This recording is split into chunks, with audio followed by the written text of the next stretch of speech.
আলহামদুলিল্লাহ ওয়াসসালাতু ওয়াসসালাম আলা রাসূলিল্লাহ ওয়া আলা আলিহি ওয়া সাহবিহি আজমাইন আম্মা বাদ আউযু বিল্লাহি মিনাশ শাইতানির রাজীম বিসমিল্লাহির রহমানির রহিম ওয়া মান আহসানু ক্বাওলাম মিম্মান দাআ ইলাল্লাহি ওয়া আমিলা সলিহান ওয়া ক্বালা ইন্নানি মিনাল মুসলিমিন রাব্বি ইশরাহ লি সাদরি ওয়া ইয়াসসির লি আমরি ওয়াহলুল উকদাতাম মিন লিসানি ইয়াফকাহু কাওলি।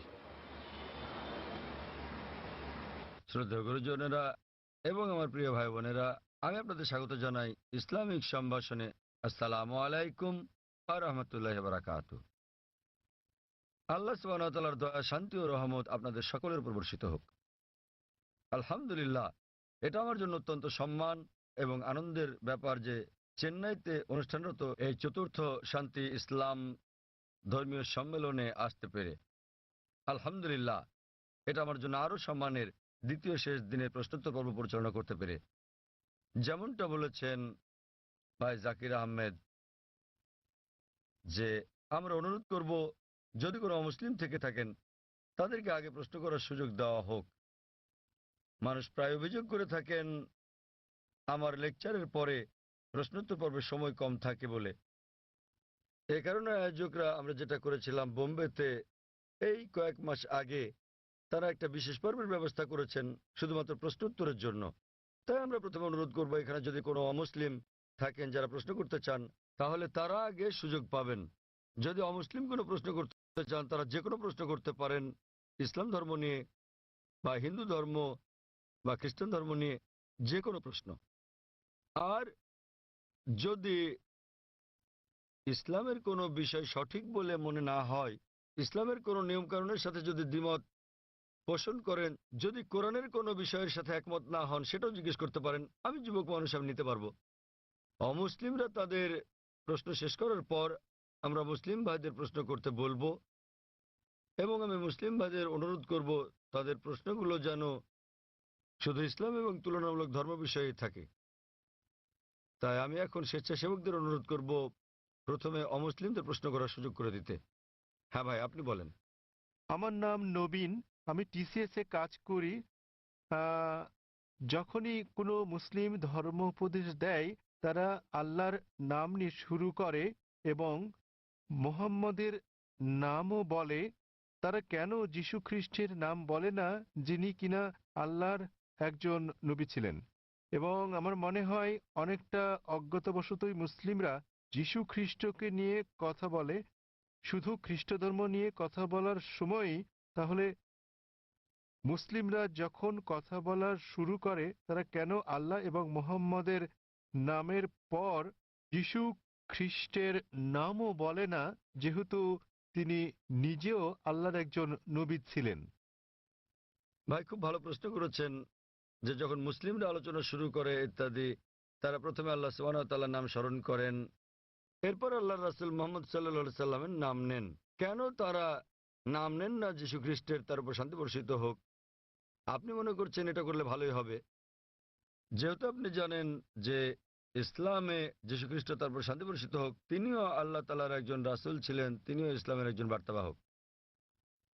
আল্লাহ কোরআনে বলেছেন সূরা ফাতির অধ্যায় নম্বর 35 আয়াত নম্বর 24, ওয়া ইম মিন উম্মাতিন ইল্লা খালাহা ফিহা নাযীর।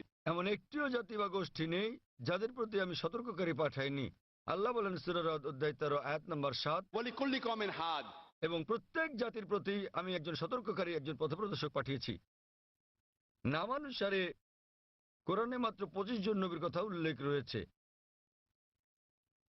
কিন্তু আমাদের প্রিয় নবী মুহাম্মদ সাল্লাল্লাহু আলাইহি ওয়াসাল্লাম বলেছেন, সহিহ হাদিসের উল্লেখ আছে, এটা মিশকাত আল মাসাবিতে, যে আমাদের প্রিয় নবী বলেছেন যে 1,24,000 পয়গম্বর পাঠিয়েছেন আল্লাহ সুবহানাহু ওয়া তাআলা এই পৃথিবীর বুকে, কিন্তু কোরআনে কেবল 25 জনের নামই পাওয়া যায়।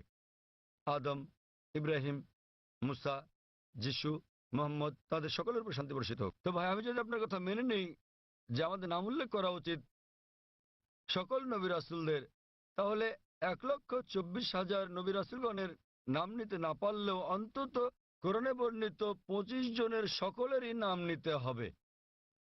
তাহলে ভেবে দেখেন প্রথম বাক্যটি কত বড় হয়ে যাবে। আপনি যেটা বুঝতে পারছেন না তা হলো, যে সকল নবী রাসূল নবী মুহাম্মদ সাল্লাল্লাহু আলাইহি সাল্লামের আগে এসেছিলেন তাদের পাঠানো হয়েছিল শুধু তাদের লোকদের জন্য, শেষ সময়ের জন্য। উদাহরণস্বরূপ কোরআনে আছে যীশু খ্রিস্ট তার উপর শান্তি বর্ষিত হোক, এটার উল্লেখ আছে সূরা সাফ অধ্যায় নম্বর 61 আয়াত নম্বর 6 যে তাকে পাঠানো হয়েছিল বনী ইসরায়েলের জন্য একজন দূত হিসেবে। এটা উল্লেখ আছে সূরা আলী ইমরানেও অধ্যায় নম্বর 3 আয়াত নম্বর 49 যে যীশু খ্রিস্টকে তারপর শান্তি বর্ষিত হোক পাঠানো হয়েছিল একজন দূত হিসেবে বনী ইসরায়েলের সন্তানদের জন্য। সুতরাং মোহাম্মদ সাল্লাল্লাহু আলাইহি ওয়াসাল্লামের আগে যারা এসেছেন সকল নবী রাসূলগণকে পাঠানো হয়েছিল তাদের নিজেদের লোকদের জন্য সেই সময়ের জন্য। কিন্তু যেহেতু মোহাম্মদ সাল্লাল্লাহু আলাইহি সাল্লাম সর্বশেষ ও চূড়ান্ত নবী ছিলেন, তাকে শুধু আরব বা মুসলিমদের জন্য পাঠানো হয়নি, তাকে পাঠানো হয়েছিল সমগ্র মানব জাতির জন্য। এবং আল্লাহ বলেন সূরা আম্বিয়া অধ্যায় নম্বর 21 আয়াত নম্বর 107 ওয়ামা আরসালনাকা ইল্লা রাহমাতাল লিল আলামিন, আমি তো তোমাকে রহমত হিসেবে প্রেরণ করেছি সমগ্র পৃথিবীর জন্য, সমগ্র সৃষ্টি জগতের জন্য, সমগ্র মানবতার জন্য।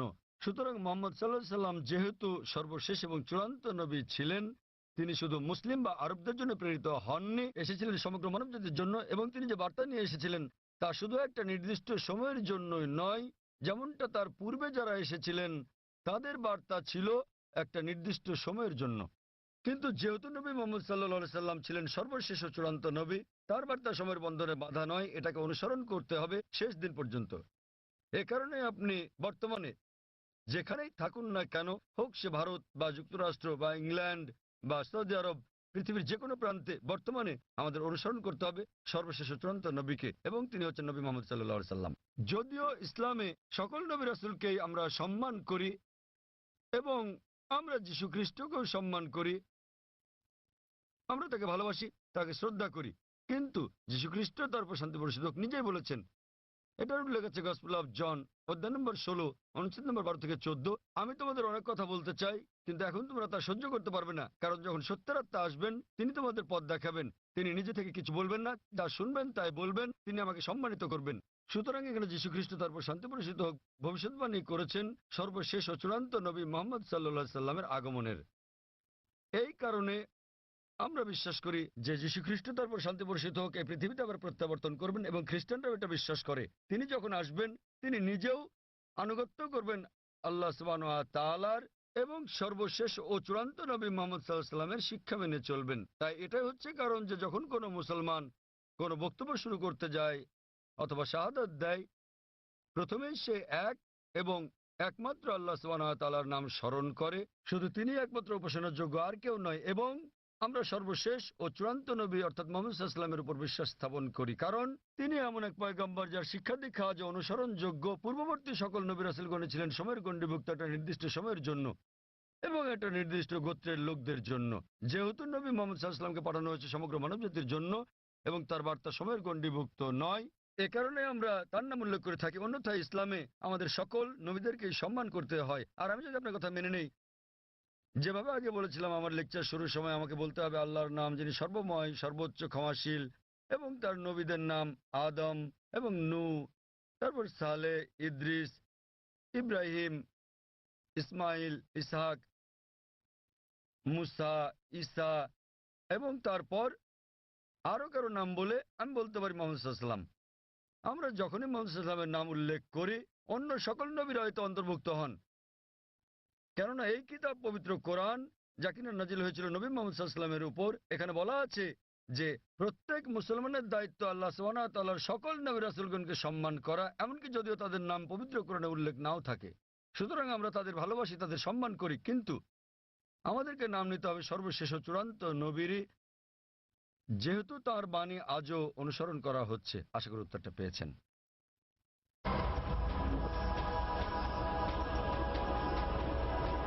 এখানে কি কোনো অমুসলিম ভাই আছেন মাঝখানের মাইকে? তামিল? হ্যাঁ, কেউ কি উনার কথা অনুবাদ করে দিতে পারবেন? তিনি তামিল ভাষায় কিছু বলতে চাচ্ছেন। এখানে কোনো অনুবাদক আছেন?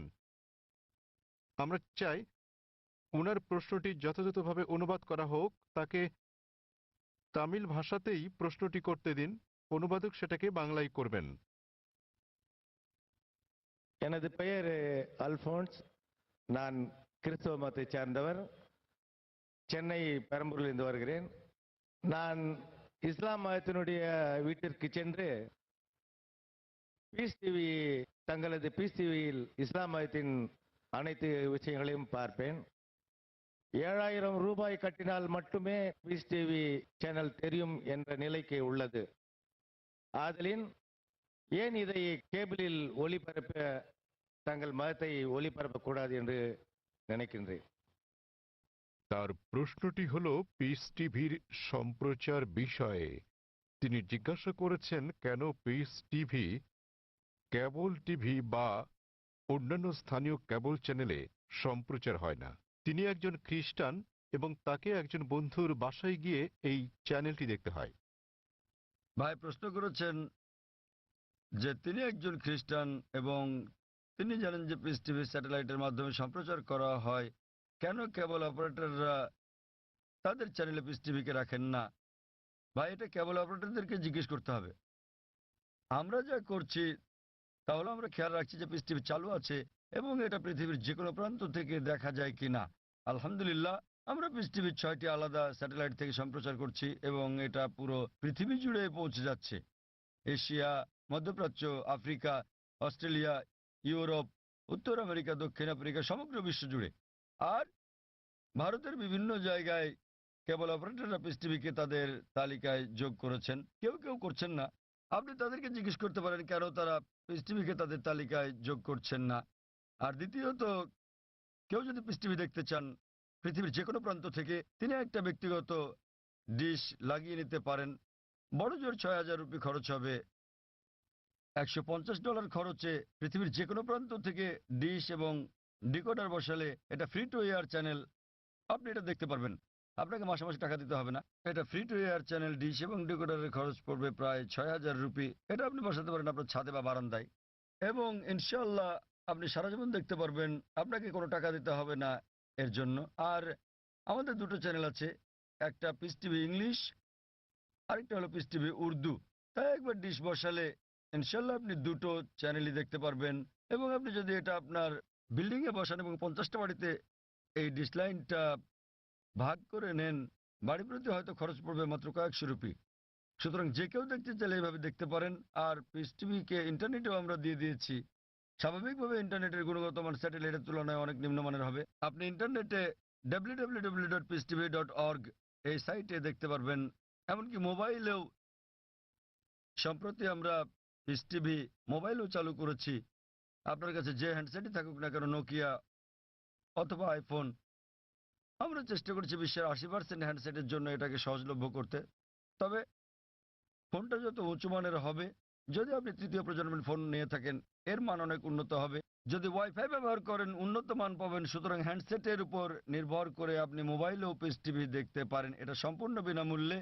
এর ওয়াপ ইন্টারনেটের জন্য www.peacetv.org, মোবাইলের জন্য এর ওয়াপ wap.peacetv.org। আশা করি উত্তরটা পেয়েছেন। হ্যাঁ বোন, আপনার প্রশ্নটি করুন। শুভ সন্ধ্যা, আমার নাম নিখিলা। আমি ডেন্টালের একজন ছাত্রী। ইসলাম সম্পর্কে আমার জ্ঞান আসলেই কম। আমি যতটুকু জানি আমার বন্ধুদের কাছ থেকে শুনেছি। আমার প্রশ্ন হচ্ছে, আমি একটি পোস্টারে দেখেছি যে বলা আছে সঙ্গীত এবং নৃত্য ইসলামে গ্রহণযোগ্য নয়। এটা কেন?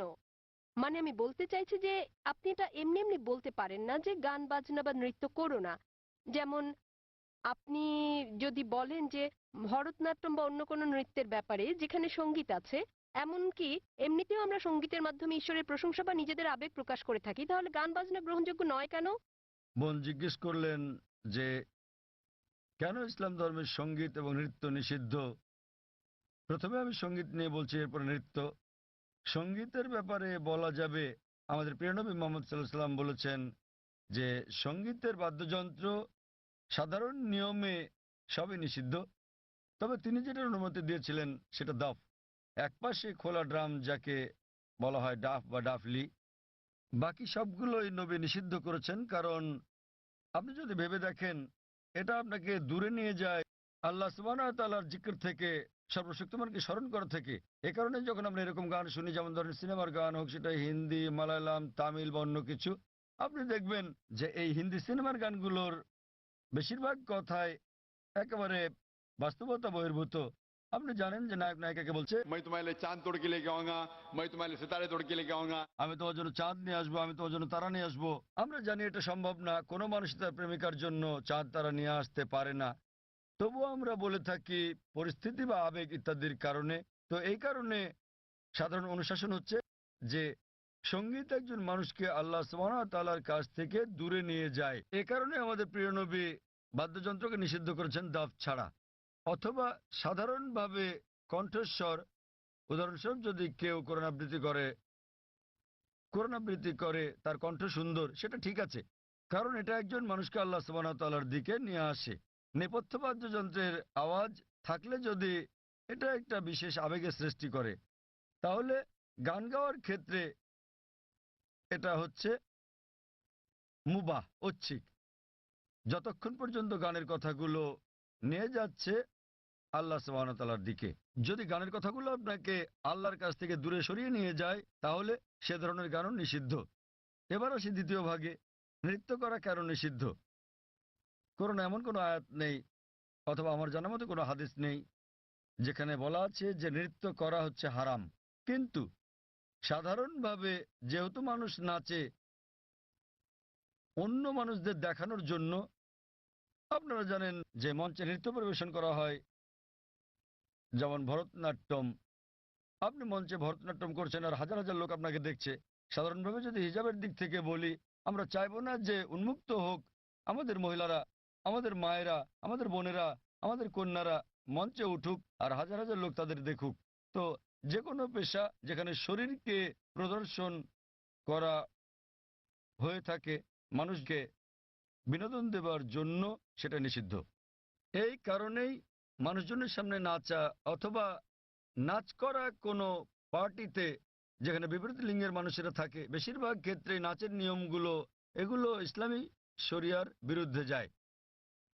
যখন আপনি নাচেন বেশিরভাগই জোড়া বেঁধে, ছেলে এবং মেয়ে, আর তাদের মধ্যে বেশিরভাগই গার্লফ্রেন্ড বয়ফ্রেন্ড, এবং তারা অন্য মানুষদের সামনে নাচে। সুতরাং যেহেতু এটা ইসলামী হিজাবের নিয়মের পরিপন্থী, এ কারণেই বলা হয় এটা নিষিদ্ধ, কারণ এটা হিজাবের নিয়মের বিপরীত।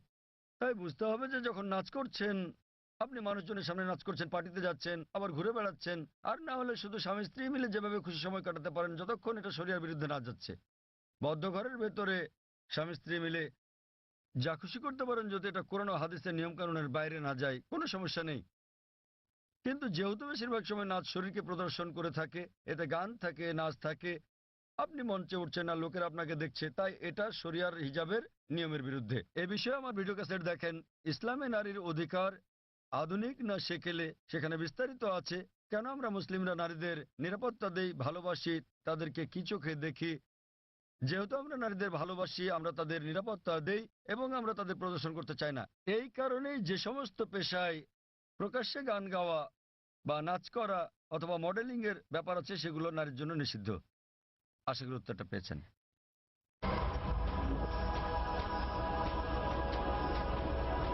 যদি কোনো অমুসলিম থাকেন, জাকির ভাই যেটা বলেছেন, যদি কোনো অমুসলিম কোনো প্রশ্ন করতে চান নির্দ্বিধায় করতে পারেন।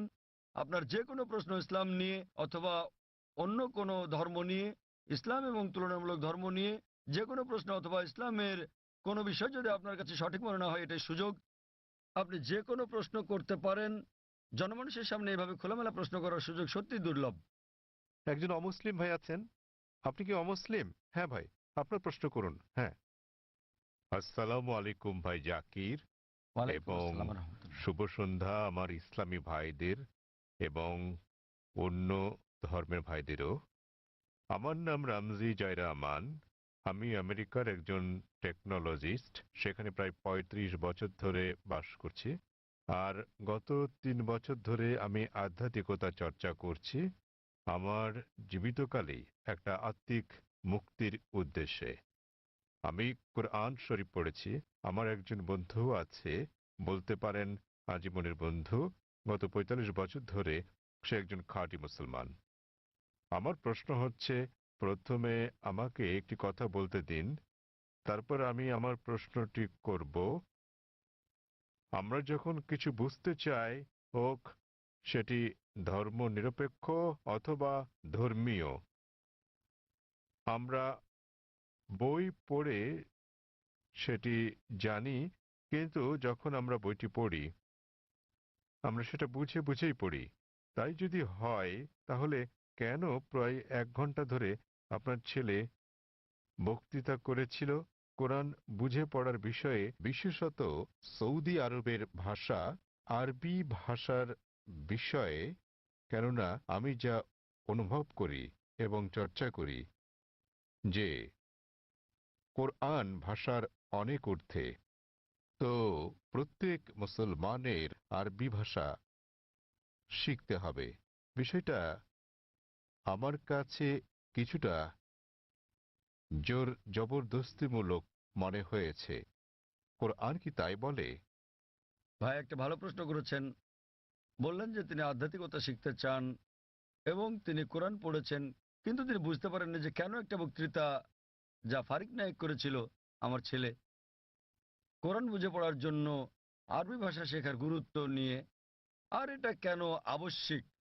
আপনি যদি আমার ছেলের পুরো আলোচনাটা শুনে থাকেন, সে কখনো এটা বলেনি যে প্রত্যেক মুসলমানের জন্য আরবি শেখা আবশ্যিক। সে কখনোই বলেনি। আরবি জানাটা বেহেশতে যাওয়ার জন্য পূর্ব শর্ত নয়, কারণ আমি নিজেও আরবি জানি না। আমি নিজেও আরবি একটা ভাষা হিসেবে শিখিনি, এদিক সেদিকে একটু একটু বুঝতে পারি। আমি আরবি ভাষা জানি না, কিন্তু আমার ছেলে জানে মাশাআল্লাহ। সে আমার চেয়ে ভালো জানে। সে কোরআন সরাসরি অনুবাদ করতে পারে, আমি পারি না। কিন্তু তার আলোচনায় যদি আপনি শুনে থাকেন, সে বলেছিল যে যদি আপনি আরবি না জানেন কমপক্ষে অনুবাদটা পড়েন। তো তার বক্তব্য ছিল কোরআন বুঝে পড়া উচিত, আর প্রশ্ন ছিল আল কোরআন কি বুঝে পড়া উচিত, হ্যাঁ অথবা না, আর উত্তর ছিল হ্যাঁ। সে বলেনি যে একজন মানুষের আরবি জানা আবশ্যক। সে বলেছিল আপনার কমপক্ষে অর্থ বুঝে পড়া উচিত কোরআন। আর কোরআন বুঝে পড়ার সবচেয়ে ভালো উপায় হচ্ছে আরবিকে ভাষা হিসেবে শেখা। আপনি যখনই কোনো বই অনুবাদ করেন, কোনো সাধারণ বই অনুবাদ করতে গেলে অনুবাদটা কখনো 100% সঠিক হবে না। এটাও হতে পারে 80%, 90%, 99%। ভাষাটা যত বেশি কঠিন হবে, যত বেশি বিশুদ্ধ হবে, অনুবাদ তত বেশি কঠিন হবে। কোরআন হচ্ছে পৃথিবীর সবচেয়ে অনুবাদ অযোগ্য বই। তাই কোরআনের অনুবাদ কখনোই কোরআনের অনুরূপ হবে না, কারণ আরবি ভাষাটা এতই শক্তিশালী, এতই বিশুদ্ধ। আর এছাড়া এটা সর্বশক্তিমান আল্লাহ সুবহানাহু ওয়া তাআলার বাণী। এই কারণেই সর্বোৎকৃষ্ট উপায় হচ্ছে আরবিকে ভাষা হিসেবে শেখা। দ্বিতীয়ত, আপনি যদি আরবি ভাষা না জানেন, তাহলে সে বলেছিল যে ভাষাটা ভালো জানেন সেই ভাষায় অনুবাদটা পড়েন। আপনি ইংরেজি জানলে ইংরেজিতে পড়ুন, তামিল জানলে তামিলে পড়ুন, হিন্দি জানলে হিন্দিতে, বাংলায় জানলে বাংলায় কোরআনের অনুবাদ পড়ুন। সে যা বলেছিল তার মূল বক্তব্য ছিল কোরআন পড়ুন অর্থ সহকারে। এখন এই প্রশ্নটা একজন সাধারণ মানুষের পক্ষে খুবই স্বাভাবিক। আপনার প্রশ্ন ছিল কেন একজন মানুষ বলবে যে বইটি অর্থ বুঝে পড়ো, অর্থ তো বোঝাই গেছে। যখনই কোনো বই পড়া হয় সেটি তো অর্থ বুঝেই পড়া উচিত। কিন্তু আপনি বুঝতে পারেননি যে মুসলিম সম্প্রদায়ের মধ্যে দুঃখজনকভাবে, যেমনটা আমার ছেলে বলেছে, যে শতকরা 80 ভাগেরও বেশি মুসলমান আরব নন এবং তারা আরবি ভাষা জানেন না। এখানে নবীর একটা হাদিস আছে, তিনি বলেছেন যদি তোমরা কোরআন তিলাওয়াত করো তো সব পাবে। সেই কারণে বেশিরভাগ মুসলিম যখন কোরআন পড়ে তারা আরবিতেই পড়ে, কিন্তু তার অর্থটা বোঝে না। তাই এটা পৃথিবীর সবচেয়ে বেশিবার পড়া বই, কিন্তু একই সাথে অর্থ না বুঝে সবচেয়ে বেশিবার পড়া বই ওটি। তো আমার ছেলে বলেছিল আরবি অংশটা পড়ার পরে যা বেশিরভাগ অমুসলিমই বোঝেন না, অন্তত সেই অংশের অনুবাদটা পড়েন সেই ভাষায়, যে ভাষাটা আপনি ভালো বোঝেন। সে জোর দিচ্ছিল যে কোরআন নির্দেশনামূলক গ্রন্থ, এটি সর্বশক্তিমান আল্লাহর গ্রন্থ। সে সকল মুসলমানকে অনুরোধ করেছে যে আরবিটা পড়ার পাশাপাশি অনুবাদটাও পড়েন, যার স্থান দ্বিতীয়। কিন্তু সবচেয়ে ভালো আরবিকে একটি ভাষা হিসেবে শেখা।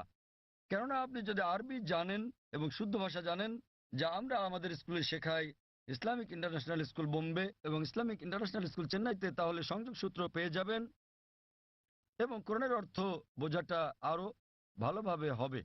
আশা করি উত্তরটা পেয়েছেন। ধন্যবাদ। সেখানে কি কোনো অমুসলিম ভাই আছেন? হ্যাঁ, হ্যাঁ ভাই, আপনার প্রশ্নটি করুন। শুভ সন্ধ্যা ডাক্তার সাহেব। আমি রাজা, একজন নির্বাহী অফিসার, চেন্নাই থেকে এসেছি। প্রশ্ন করার আগে আমি একটি উদাহরণ দেব, তারপর আমি আমার প্রশ্নটি করব। বিজ্ঞানীরা অনেক ধরনের জিনিস আবিষ্কার করেছেন মানব জাতির জন্য। উদাহরণস্বরূপ বলা যায় আলেকজান্ডার গ্রাহাম বেল টেলিফোন আবিষ্কার করেছেন কিন্তু আলেকজান্ডার গ্রাহাম বেলের সময় ফোন ছিল অন্য রকম। কিন্তু এখন আমাদের এই আধুনিক 24 শতকে আমরা ব্যবহার করছি মোবাইল, ইমেইল পাঠাচ্ছি, ইন্টারনেট, ফ্রিল্যান্স, ছবি, সারা বিশ্ব জুড়েই। আমি যা বলতে চাইছি, মানুষ যাই সৃষ্টি করেছে তার কিছু অংশের পরিবর্তন হতে পারে, কিন্তু একটা ব্যাপার আমি বুঝি, তা হলো যদিও আমি একজন আধ্যাত্মিক মানুষ, তো এই সাপ্তাহিক চক্র অর্থাৎ সপ্তাহের 7 দিন এটা সারা বিশ্বেই একই নিয়মে পালন করা হয়। হোক এটা ভারতে, আফগানিস্তানে, অথবা হতে পারে জার্মানি, ইউরোপ, মধ্যপ্রাচ্য, আফ্রিকা, যেখানেই হোক না কেন, প্রায় 600 কোটি মানুষ এই সাপ্তাহিক চক্রকে অনুসরণ করে, অর্থাৎ 7 দিন, রবিবার থেকে শনিবার। আমার মনে হয় ডাক্তার সাহেব, এই 7 দিনের সাপ্তাহিক চক্র কোনো মানুষের দ্বারা তৈরি হয়নি। আমি বুঝতে পেরেছি এই সাপ্তাহিক চক্র তৈরি হয়েছে সর্বশক্তিমান সৃষ্টিকর্তার হাতেই। আমি প্রশ্ন করতে চাই যে এই 7 দিনের চক্রের কথা কি কোনো ধর্মগ্রন্থে লেখা আছে? আর সাথে আরেকটি প্রশ্ন, সেটি হলো যে আল কোরআনে কি সৃষ্টির কোনো নিয়মের উল্লেখ আছে কিনা? এইটুকুই। ভাই একটা প্রশ্ন করলেন যে মানুষ যখন কোনো কিছু আবিষ্কার করে, উদাহরণ হিসেবে আলেকজান্ডার গ্রাহাম বেলের টেলিফোন আবিষ্কারের কথা বলেছেন, কিন্তু সময়ের সাথে সাথে এটা বদলাতে থাকে, আর এখন আমরা মোবাইল ফোন ব্যবহার করছি যে অনেকটাই ভিন্ন। এগুলো মানুষের সৃষ্টি। কিন্তু এই সাপ্তাহিক চক্র সারা পৃথিবীতে অনুসরণ করা হয়। এটা সর্বশক্তিমান আল্লাহর সৃষ্টি, সর্বশক্তিমান আল্লাহর সৃষ্টি, সেজন্য এটা সমগ্র পৃথিবীতে অনুসরণ করা হয়। তিনি জানতে চান যে এই পৃথিবীর এই আবিষ্কারের কথা কোরআনে অথবা আগের ধর্মগ্রন্থগুলোতে উল্লেখ আছে কি না। ভাই আপনাকে একটা কথা বলি, আমি আপনার সঙ্গে একমত।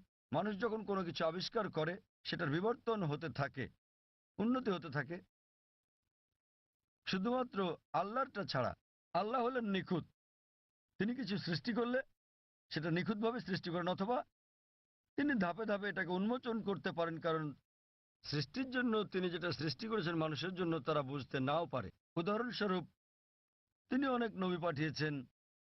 প্রথম নবী ছিলেন আদম আলাইহিসসালাম, এবং তারপর অনেক নবী পাঠিয়েছেন, 1,24,000। সর্বশেষ নবী মোহাম্মদ সাল্লাল্লাহু সাল্লাম, তিনি অনেক বাণী পাঠিয়েছেন, অনেক গ্রন্থ। কিছু কিছু গ্রন্থের কথা কোরআনে উল্লেখ আছে, তাওরাত, জবুর, ইনজিল, এবং সর্বশ্রেষ্ঠ কোরআন। এমন না যে সর্বশক্তিমান আল্লাহ কোরআনের সম্পর্কে জানতেন না। ওই সময় মানুষ সেই বার্তাটা গ্রহণ করার উপযুক্ত ছিল না, তাই মানুষের অনুধাবন ক্ষমতার উপর ভিত্তি করে তিনি একের পর এক গ্রন্থ পাঠিয়েছেন। যখন তিনি দেখলেন যে মানুষ এবার মর্ম বুঝতে পারবে, তখন তিনি সর্বশেষ চূড়ান্ত গ্রন্থ আর সর্বশেষ চূড়ান্ত নবী মোহাম্মদ সাল্লাল্লাহু আলাইহি ওয়াসাল্লামকে পাঠালেন। এবার আপনার প্রশ্নে আসি, সাপ্তাহিক চক্রের ব্যাপারে। 7 দিন সমগ্র পৃথিবীতে অনুসরণ করা হয়। আপনি বলেছেন রবিবার থেকে শনিবার। এই 7 দিনের চক্র সারা পৃথিবীতেই আছে, কিন্তু এটা সব জায়গায় এক নয়। আপনি যদি যান কোনো মুসলিম দেশে, রবিবার ছুটির দিন নয়, শুক্রবার ছুটির দিন। তাই এটা রবিবার থেকে শনিবার নয়, এটা শুক্রবার থেকে বৃহস্পতিবার। কিন্তু এটা 7 দিনই। তো এই 7 দিনের চক্রটা একই আছে, দিনগুলো ভিন্ন হতে পারে, যেমন এইসব ছুটির দিন ইত্যাদি। আর একইভাবে আপনি যদি বাইবেল পড়েন, বাইবেলের 7 দিনের কথা বলে থাকে সৃষ্টিকালের ব্যাপারে। এমনকি ইহুদি ধর্মগ্রন্থ এই কথা বলা আছে, পবিত্র কোরআনে এই কথা আছে, হাদিসে এই কথা বলে থাকে।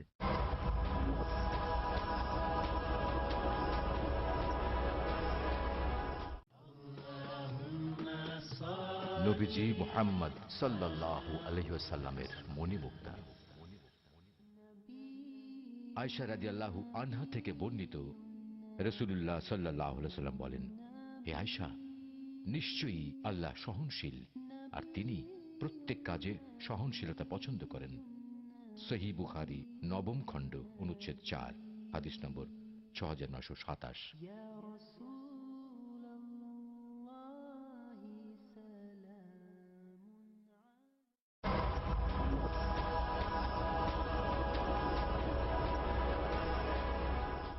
কোরআনে বলা আছে অনেক জায়গায় যে সর্বশক্তিমান আল্লাহ পৃথিবী তৈরি করেছেন 6 দিনে 6টি পর্যায়ে। এ ব্যাপারে পবিত্র কোরআন এবং অন্যান্য ধর্মগ্রন্থ প্রায় একই কথা বলা আছে, কিন্তু ভালোভাবে দেখলে অনেক পার্থক্য আছে। কোরআন যেভাবে বলেছে তা অনেক বেশি বিজ্ঞানসম্মত। অন্যান্য ধর্মগ্রন্থের কথা অতটা বিজ্ঞানসম্মত নাও হতে পারে। উদাহরণস্বরূপ বাইবেলে এই ব্রহ্মাণ্ডের সৃষ্টি বিষয়ে বলা আছে, সেখানে বলা আছে সর্বশক্তিমান ঈশ্বর 6 দিনে পৃথিবী তৈরি করলেন এবং 7ম দিনে বিশ্রাম নিলেন।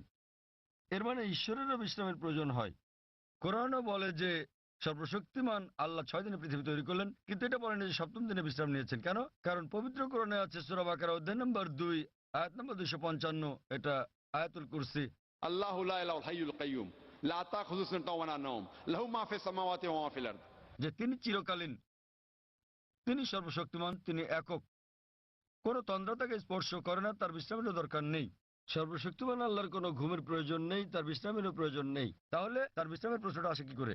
তাই অনেক কিছুতেই মিল পাওয়া যাবে, কিন্তু সব নয়।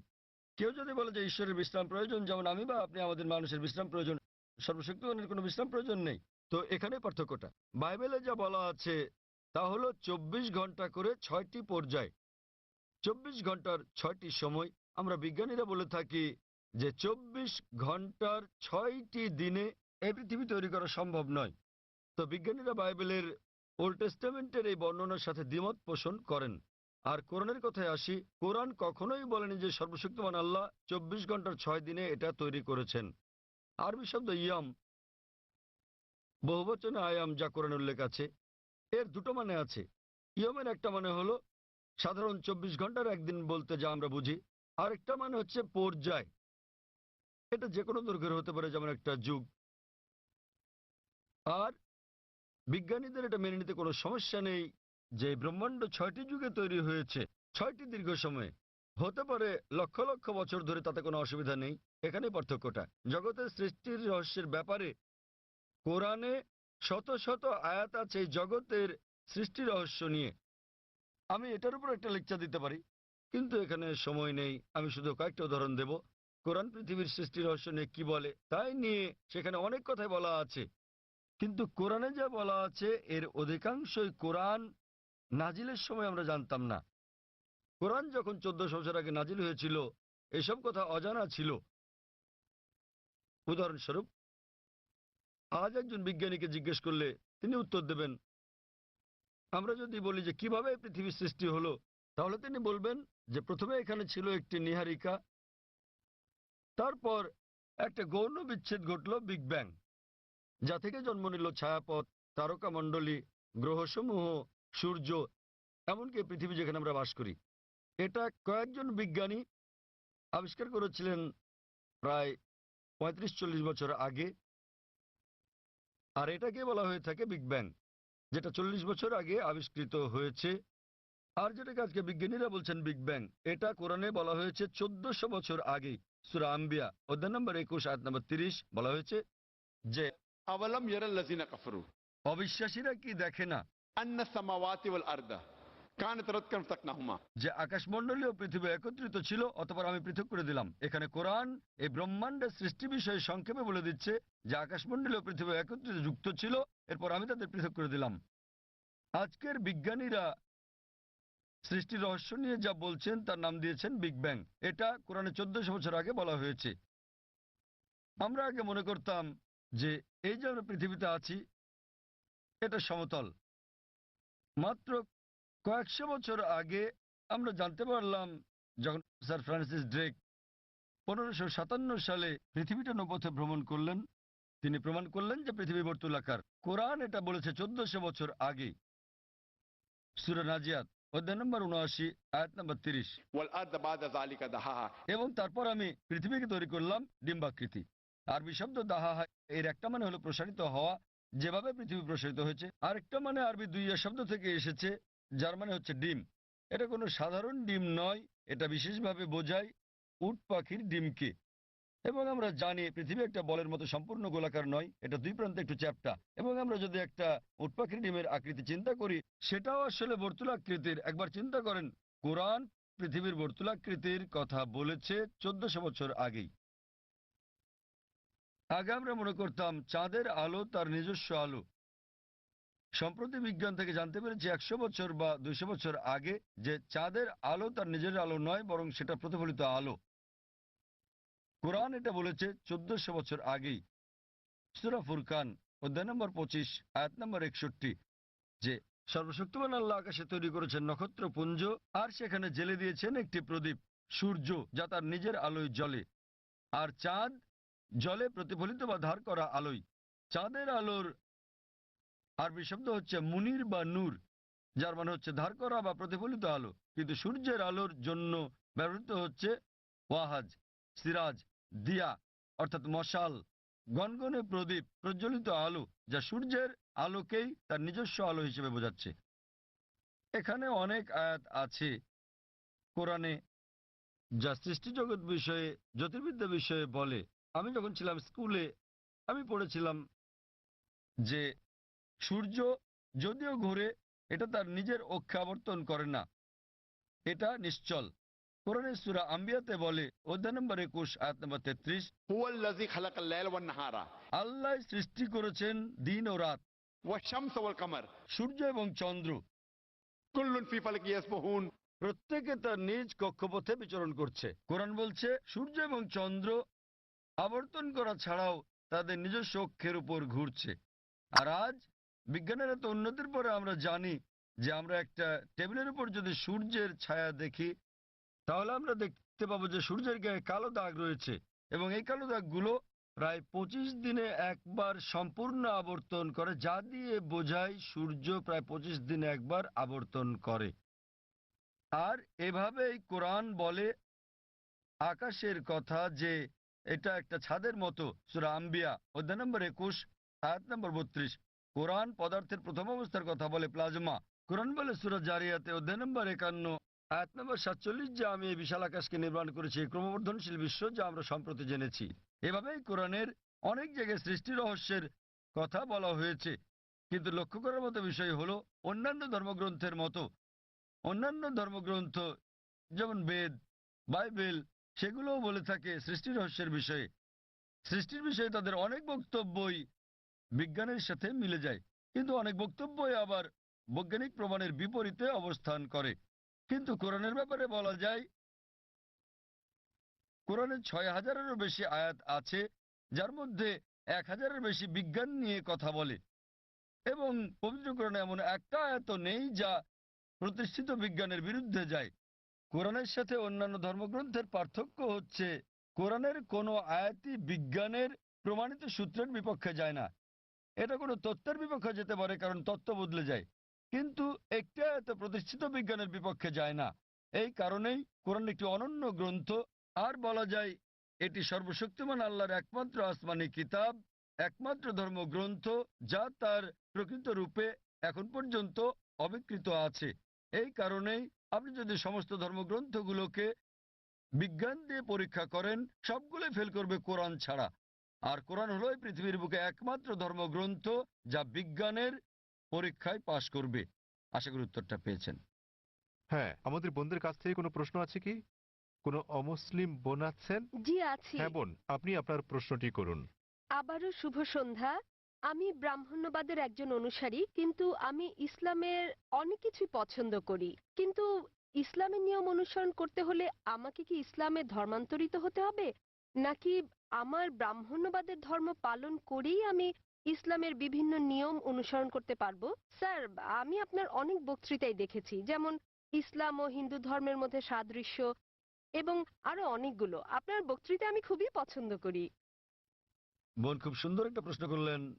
তিনি বললেন যে তিনি ব্রাহ্মণিজমের একজন একনিষ্ঠ অনুসারী, কিন্তু তিনি ইসলামের বিভিন্ন বিষয় পছন্দ করেন। তার প্রশ্ন হচ্ছে যে তিনি কি ইসলামের এই সব বিষয় অনুসরণ করতে পারেন এবং একই সাথে তারা ব্রাহ্মণিজমে চর্চা করতে পারেন। তিনি আমার অনেক লেকচার দেখেছেন এবং অনেকটা পছন্দ করেন। বোন, প্রথমে আপনাকে বলি যে ইসলাম বা মুসলমান হওয়া কোনো উপাধি নয়। ইসলাম আবিধানিকভাবে বোঝায় শান্তি, যা পাওয়া যায় নিজেকে আল্লাহর কাছে সমর্পণ করে। তাই যে কোনো মানুষ যদি সে তার ইচ্ছা অনিচ্ছাকে আল্লাহর কাছে সমর্পণ করে তাহলে সে একজন মুসলিম। শুধুমাত্র মোহাম্মদ, জাকির, আব্দুল্লাহ, সুলতান, শাকির নাম হলে মুসলমান হওয়া যায় না, বা ফাতিমা, আয়েশা, এইসব নামগুলো আপনাকে মুসলিম বানাবে না। মুসলমান মানে যে তার ইচ্ছা অনিচ্ছাকে আল্লাহর কাছে সমর্পণ করে। তো প্রথমেই খুঁজে বের করতে হবে আপনাকে মহান আল্লাহর আদেশ কি। বোন বলেছেন যে তিনি ব্রাহ্মণিজমের একজন একনিষ্ঠ অনুসারী এবং তিনি ইসলামেরও বিভিন্ন বিষয় পছন্দ করেন। আর তিনি আমার অনেক টেপ, অনেক বক্তৃতা দেখেছেন যার মধ্যে ইসলাম ও হিন্দুইজমের সাদৃশ্য আছে। যদি এটা দেখে থাকেন তাহলে উত্তর দেওয়াটা আমার জন্য সহজ হবে, আপনার পক্ষে বোঝাটাও সুবিধা হবে। আপনি যদি দেখে থাকেন আমার হিন্দুইজম ইসলামের সাদৃশ্য নিয়ে বক্তৃতা, যেটা আমি বোধহয় প্রথম শান্তি সম্মেলন চেন্নাইয়ে দিয়েছিলাম, ইসলাম ও হিন্দু ধর্মের মধ্যে সাদৃশ্য। বোন, আপনি যদি ভেবে দেখেন, এমনকি যদি হিন্দু ধর্মের বইগুলোও পড়ে থাকেন, হিন্দু ধর্মগ্রন্থগুলো বলে যে নিজের ইচ্ছাকে ঈশ্বরের কাছে সমর্পণ করবেন। কিন্তু আমি যেটা বললাম যে সময়ের সাথে সাথে পূর্বের সকল ধর্মগ্রন্থ আগের মতো অবিকৃত অবস্থায় নেই। সেগুলো বিকৃতি এসেছে, জালিয়াতি হয়েছে, দুর্নীতি ঘটেছে। বেশিরভাগ পণ্ডিতগণই এই ধর্মগুলোর বিষয়ে, হোক সেটা হিন্দুইজম অথবা হোক খ্রিস্টানিজম অথবা ইহুদি ধর্ম, তারা একমত যে তাদের ধর্মগ্রন্থগুলো অবিকৃত রূপে সংরক্ষিত নেই। আর আপনি যদি আমার বক্তৃতা শুনে থাকেন, আমি শুরুতে যা বলেছিলাম, মহাভারত একটা গল্প যা অর্জুনের পিতামহ কর্তৃক বর্ণিত। এতে আছে ৮,০০০ শ্লোক। এরপর সময়ের সাথে সাথে পরিবর্তিত হতে হতে এতে চলে এলো ২৪,০০০ শ্লোক। এখন এর মধ্যে আছে ১,০০,০০০-এরও বেশি, ১,০০,০০০-এর বেশি শ্লোক। এটি কার কথা? মহাভারতের পণ্ডিতগণের। তো সময়ের সাথে সাথে সেগুলোতে হস্তক্ষেপ হয়েছে, তথ্য বিকৃতি ঘটেছে, কিন্তু তা সত্ত্বেও এরকম পরিবর্তনের পরও সবগুলো ধর্মগ্রন্থেই সর্বশক্তিমান ঈশ্বরের বাণী অবশিষ্ট রয়েছে। এবং আপনি যদি আমার বক্তৃতা শুনে থাকেন, সকল ধর্মের মূল কথা হচ্ছে সর্বশক্তিমান ঈশ্বর একজনই, তার কোনো মূর্তি নেই, তার কোনো ছবি নেই।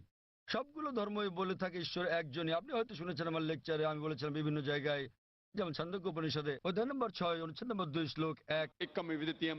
মহান ঈশ্বর এক, অদ্বিতীয়। এবং শ্বেতাজ্বতার উপনিষদ অধ্যায় নম্বর 4 শ্লোক নম্বর 19 এবং যজুর্বেদ অধ্যায় 32 শ্লোক 3 বলা আছে, न तस्य प्रतिमा अस्ति। মহান ঈশ্বরের কোনো প্রতিমা নেই, তার কোনো ছবি নেই। প্রতিমা মানে হচ্ছে মূর্তি, ফটোগ্রাফ, রেখাচিত্র, ছবি, ভাস্কর্য, মূর্তি, পুতুল। তাই ঈশ্বরের কোনো প্রতিমূর্তি নেই, কোনো ফটোগ্রাফ নেই, কোনো রেখাচিত্র নেই, কোনো ছবি নেই, কোনো ভাস্কর্য নেই, কোনো মূর্তি নেই, কোনো পুতুল নেই। তাই সকল ধর্মগ্রন্থই জোর দেয় সর্বশক্তিমান ঈশ্বরের একত্বের উপর। আর হিন্দু ধর্মের ব্রহ্মসূত্রটি হচ্ছে एकम ब्रह्म द्योतय नास्ते नैना नास्ते किंचन। भगवान एक ही है, दूसरा नहीं है, नहीं है, नहीं है, जरा भी नहीं है। ঈশ্বর একজনই, দ্বিতীয় কেউ নেই, কেউ নেই, কেউ নেই, কোথাও কেউ নেই।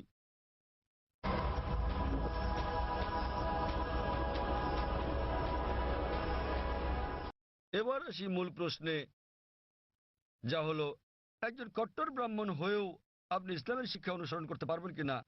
বোন, একজন সাধারণ ব্রাহ্মণের পক্ষে মুসলিম হওয়ার চেষ্টা করাটা কঠিন, কিন্তু যদি কঠোর ব্রাহ্মণ হয়ে থাকেন, বেদকে কঠোরভাবে মেনে চলেন, তাহলে আপনার ইচ্ছা অনিচ্ছা ঈশ্বরের কাছে সমর্পণ করতেই হবে। আপনি যদি সাধারণ ব্রাহ্মণ হয়ে থাকেন যে কিছু নিয়ম মানেন আবার কিছু মানেন না, তাহলে আপনার পক্ষে ঈশ্বরের কাছে নিজের ইচ্ছাকে সমর্পণ করা কঠিন হবে। কিন্তু যদি কঠোর ব্রাহ্মণ হয়ে থাকেন, বেদকে কঠোরভাবে মেনে চলেন, তাহলে আগে আমি যা বলেছি আপনাকে মানতেই হবে। 3টি পংক্তি আমি বলেছি যে আপনাকে এক ঈশ্বরে বিশ্বাস করতে হবে, আপনি মূর্তি পূজা করতে পারবেন না। আপনাকে বিশ্বাস করতে হবে যে ঈশ্বর এক, তার কোনো প্রতিচ্ছবি নেই, কোনো ফটোগ্রাফ নেই, কোনো মূর্তি নেই। এবং যদি আপনার ধর্মগ্রন্থগুলো পড়ে থাকেন, সেগুলোতে সর্বশেষ এবং চূড়ান্ত নবী মোহাম্মদ সাল্লাল্লাহু সাল্লামের আগমনের কথা উল্লেখ করা হয়েছে। আর আপনি যদি আমার বক্তৃতা ইসলাম ও হিন্দু ধর্মের মধ্যে সাদৃশ্য আর হিন্দু ধর্মে মোহাম্মদ সাল্লাল্লাহু সাল্লাম এই দুটো দেখে থাকেন, আমি বিস্তারিত আলোচনা করেছি যে নবী মোহাম্মদ সাল্লাল্লাহু সাল্লামের কথা আপনাদের ধর্মগ্রন্থে আছে। তাই যদি আপনি খারাপ ব্রাহ্মণ হয়ে থাকেন, তাহলে আপনার এটা বিশ্বাস না করার কোনো সুযোগ নেই যে ঈশ্বর এক, তার কোনো চিত্র নেই, কোনো মূর্তি নেই। এবং আপনাকে এটা বিশ্বাস করতে হবে যে মহান ঈশ্বরের সর্বশেষ দূত, সর্বশেষ বার্তাবাহক কল্কি অবতার হচ্ছেন নবী মোহাম্মদ সাল্লাল্লাহু আলাইহি সাল্লাম।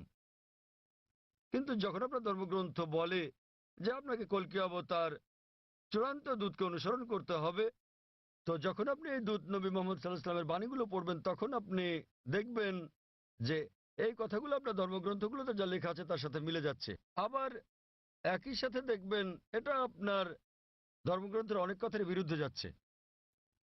তো এখন আমরা মনে করি যে কোরআন সর্বশক্তিমান আল্লাহর শেষ ও চূড়ান্ত নির্দেশনা, যা নাজিল করা হয়েছিল সর্বশেষ ও চূড়ান্ত নবী মোহাম্মদ সাল্লাল্লাহু সাল্লামের উপরে। এই কোরআন হলো ফোরকান, এটা হলো ন্যায় এবং অন্যায়ের পার্থক্যকারী। তাই কোরআনের সাথে যা যা মিলে যায়, সেটা যদি বাইবেলে উল্লেখ থাকে অথবা থাকে বেদে অথবা মহাভারতে অথবা রামায়ণে, নিশ্চিতভাবে আপনি ধরে নিতে পারেন যে তা হয়েছে সর্বশক্তিমান ঈশ্বরের ইচ্ছা ও আদেশ অনুসারেই।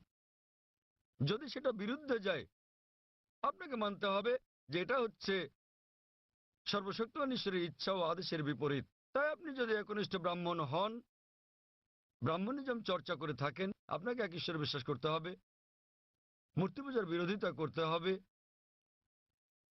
আর আপনি যদি আমার সেই বক্তৃতা ইসলাম ও হিন্দু ধর্মের সাদৃশ্য শুনে থাকেন, সেখানে যা বলা হয়েছে, আপনি যদি কমপক্ষে ইনশাআল্লাহ এগুলো আপনাকে জান্নাতে নেওয়ার জন্য যথেষ্ট হবে ইনশাআল্লাহ। তাই আপনি যদি আমার বক্তৃতা ইসলাম ও হিন্দু ধর্মের মধ্যে সাদৃশ্য শুনে থাকেন, সর্বশক্তিমান ঈশ্বরের একত্ববাদ সম্বন্ধে, নবী মোহাম্মদ সাল্লাল্লাহু সাল্লাম সম্বন্ধে, কিভাবে সালাত আদায় করা যায়, মদ খাওয়া যাবে না, শুকরের মাংস খাওয়া যাবে না, যা কোরআনের সাথে সাথে আপনাদের ধর্মগ্রন্থ বলা আছে,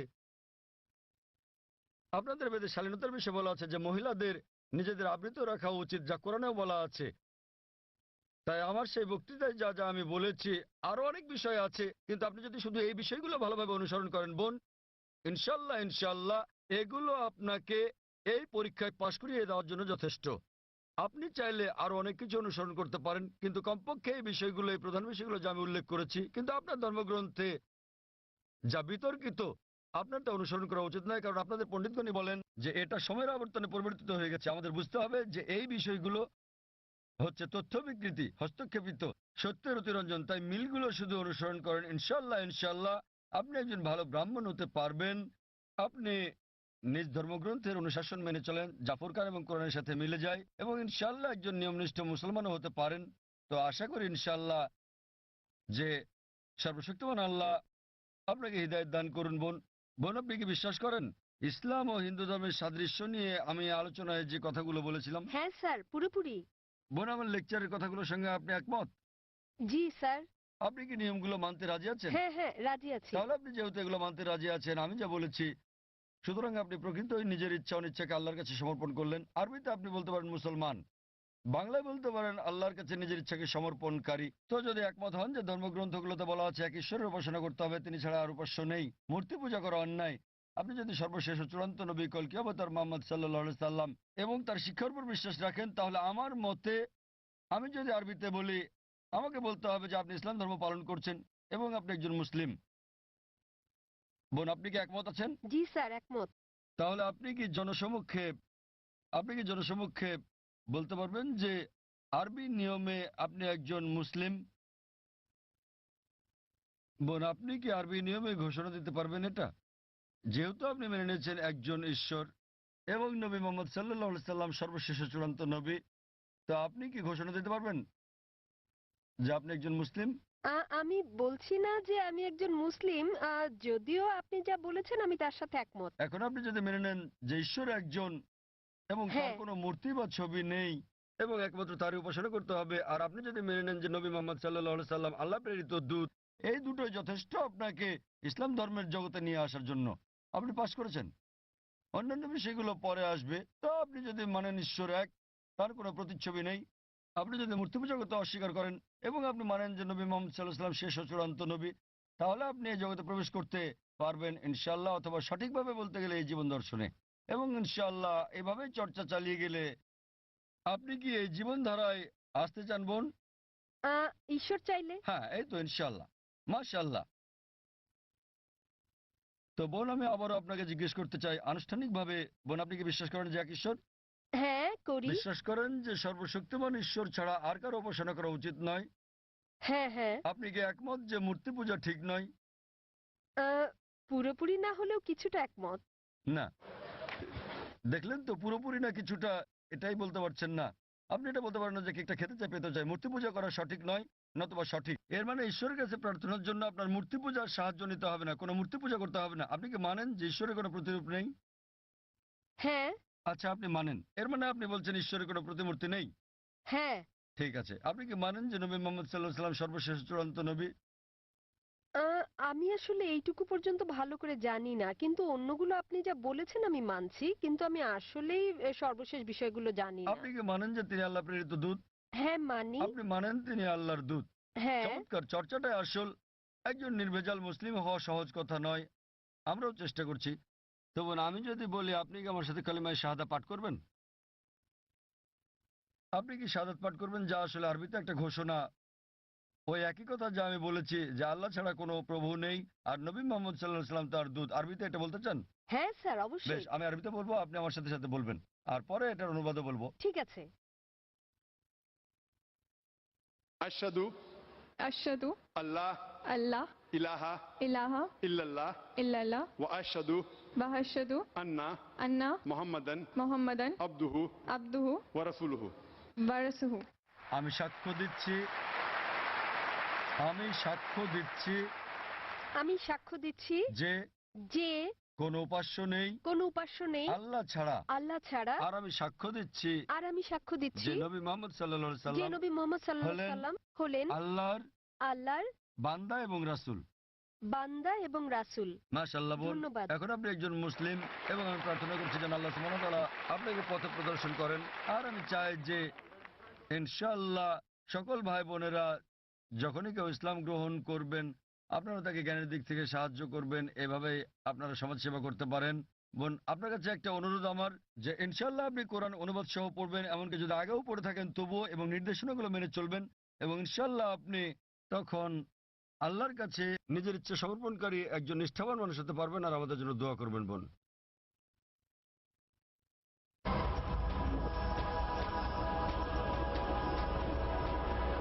কোনো অমুসলিম ভাই আছেন? হ্যাঁ, ঠিক আছে। আমার নাম বালা। এমনিতে আমি একজন সাধারণ ইঞ্জিনিয়ার। আমি নিজেও এটা দৃঢ়ভাবে বিশ্বাস করি যে সমগ্র সৃষ্টি জগতের জন্য একজনই স্রষ্টা থাকা উচিত। কিন্তু আমার প্রশ্নটা হচ্ছে, সৃষ্টি নিজেই, ধরুন যে এই পৃথিবী, স্রষ্টা নন, কি নিজে নিজেকে ধ্বংস করতে পারে? স্রষ্টা কি জগতের ধ্বংস সম্বন্ধে কিছু বলেছেন? ভাই একটা প্রশ্ন করলেন যে তিনি একমাত্র স্রষ্টা একজনই এবং এই বিশ্বব্রহ্মাণ্ড সবকিছু তিনি সৃষ্টি করেছেন, এই স্রষ্টা কি নিজে পৃথিবী ধ্বংস করতে পারেন? এর কোনো উল্লেখ আছে কি না? আপনি যদি কোরআন পড়েন, যা সৃষ্টিকর্তা আল্লাহ সুবহানাহু ওয়া তাআলার সর্বশেষ চূড়ান্ত বার্তা, এটা বলা আছে যে তিনি এই ব্রহ্মাণ্ড তৈরি করেছেন এবং তিনি একদিন এটা ধ্বংস করে দেবেন, এটা বলা আছে। এবং যখন এটা ধ্বংস করবেন তিনি নতুন আরেকটা সৃষ্টি করবেন। সুতরাং এই জগৎ একটা নির্দিষ্ট সময়ের জন্যই, কিন্তু সর্বশক্তিমান আল্লাহ এই জগৎ ধ্বংস করে দেবেন, যাকে আমরা কিয়ামত বলি, পৃথিবীর অন্তিম পরিণতি। এবং আজকাল বিজ্ঞানীরা বলছেন যে ব্রহ্মাণ্ড একসময় ধ্বংস হয়ে যাবে। অনেক ধরনের তত্ত্ব বিজ্ঞানীরা দিয়ে থাকেন, যেমন ব্ল্যাক হোল বা এই ধরনের বিষয়, কিন্তু অনেকগুলো তত্ত্ব আবার কোরআনের বক্তব্যের সাথে মিলে যায়। যেমন ধরেন, কোরআন বলে যে সূর্য এবং চন্দ্র একসাথে মিলে যাবে, কোরআন বলে যে সমুদ্র ফুলে উঠবে, কোরআন বলে যে নক্ষত্রগুলো ঝরে পড়বে, কোরআন বলে যে সমগ্র সৃষ্টি জগৎ ধ্বংসের মুখে এসে দাঁড়াবে। এবং এই বিষয়ে যা বলা আছে তার অনেকগুলো বিজ্ঞানীদের দেওয়া তত্ত্বের সাথে মিলে যায়। তত্ত্ব কেন? কারণ এগুলো হচ্ছে অনুমান। যেহেতু কোরআন হলো সর্বশেষ এবং চূড়ান্ত কিতাব, আমরা বলছি যে যেভাবে আমাদের সৃষ্টিকর্তা কোরআনে বলেছেন সেভাবে এটা ঘটবে। এই বিশ্ব ব্রহ্মাণ্ড সেভাবেই ধ্বংস হবে। এটা ধ্বংস হওয়ার পর সবকিছু পুনরুত্থিত হবে, আল্লাহ একটা নতুন জগৎ তৈরি করবেন, এবং এটা নির্ভর করবে আমরা পরীক্ষায় কেমন করি তার উপর। আল্লাহ বলেছেন সূরা মুলক অধ্যায় নম্বর 67 আয়াত নম্বর 2, আল্লাযী খালাকাল মাউতা ওয়াল হায়াতা। আল্লাহ সৃষ্টি করেছেন জীবন এবং মৃত্যু, তোমাদের মধ্যে সৎকর্মে কে উত্তম দেখার জন্য। তো ভাই, এটার উল্লেখ ধর্মগ্রন্থে আছে। তো আপনি কি এই স্রষ্টাতে বিশ্বাস করেন? আপনি কি মানেন যে স্রষ্টা একজনই? আমি বিশ্বাস করি না যে, ধরুন আমাদের এই মানব জাতি, কি বিশ্বাস করেন না? মানব জাতির পক্ষে সৃষ্টি মানে সৃষ্টি, অর্থাৎ, দুঃখিত, আপনি বলছেন যে মানবজাতি কি এই পৃথিবীকে ধ্বংস করতে পারে। তো ভাই বলছেন যে মানবজাতি এই পৃথিবীকে ধ্বংস করতে পারে। হ্যাঁ, তারা আসলে সেটাই সেটা কি আমি বলতে চাইছি। আপনি মনে করেন মানবজাতি এই সৃষ্টিকে ধ্বংস করতে পারে? হ্যাঁ, ভাই বলছেন যে তিনি মনে করেন মানবজাতি পারে এই সৃষ্টিকে ধ্বংস করতে। তারা চেষ্টা করতে পারে কিন্তু সফলতা পাবে না। তারা চেষ্টা করতে পারে কিন্তু তারা সফল হতে পারবে না। তারা সফল হতে পারে শুধুমাত্র আল্লাহ সুবহানাহু ওয়া তাআলা চাইলেই। এমনিতে আমরা যেটা বুঝি যে বিজ্ঞানীরা বলে থাকেন সৃষ্টি হচ্ছে দুই প্রকারের। একটা হলো একটা কিছু থেকে অন্য আরেকটা কিছু তৈরি করা, যা আমরা মানুষেরা করে থাকি। যেমন একটা গাছ, সেটা আমরা কাটি, কেটে কাঠ বের করি, তারপর চেয়ার টেবিল বানাই। এটা হচ্ছে কোনো কিছু থেকে কোনো কিছু সৃষ্টি, যা করতে পারে মানুষও এবং সর্বশক্তিমান আল্লাহ।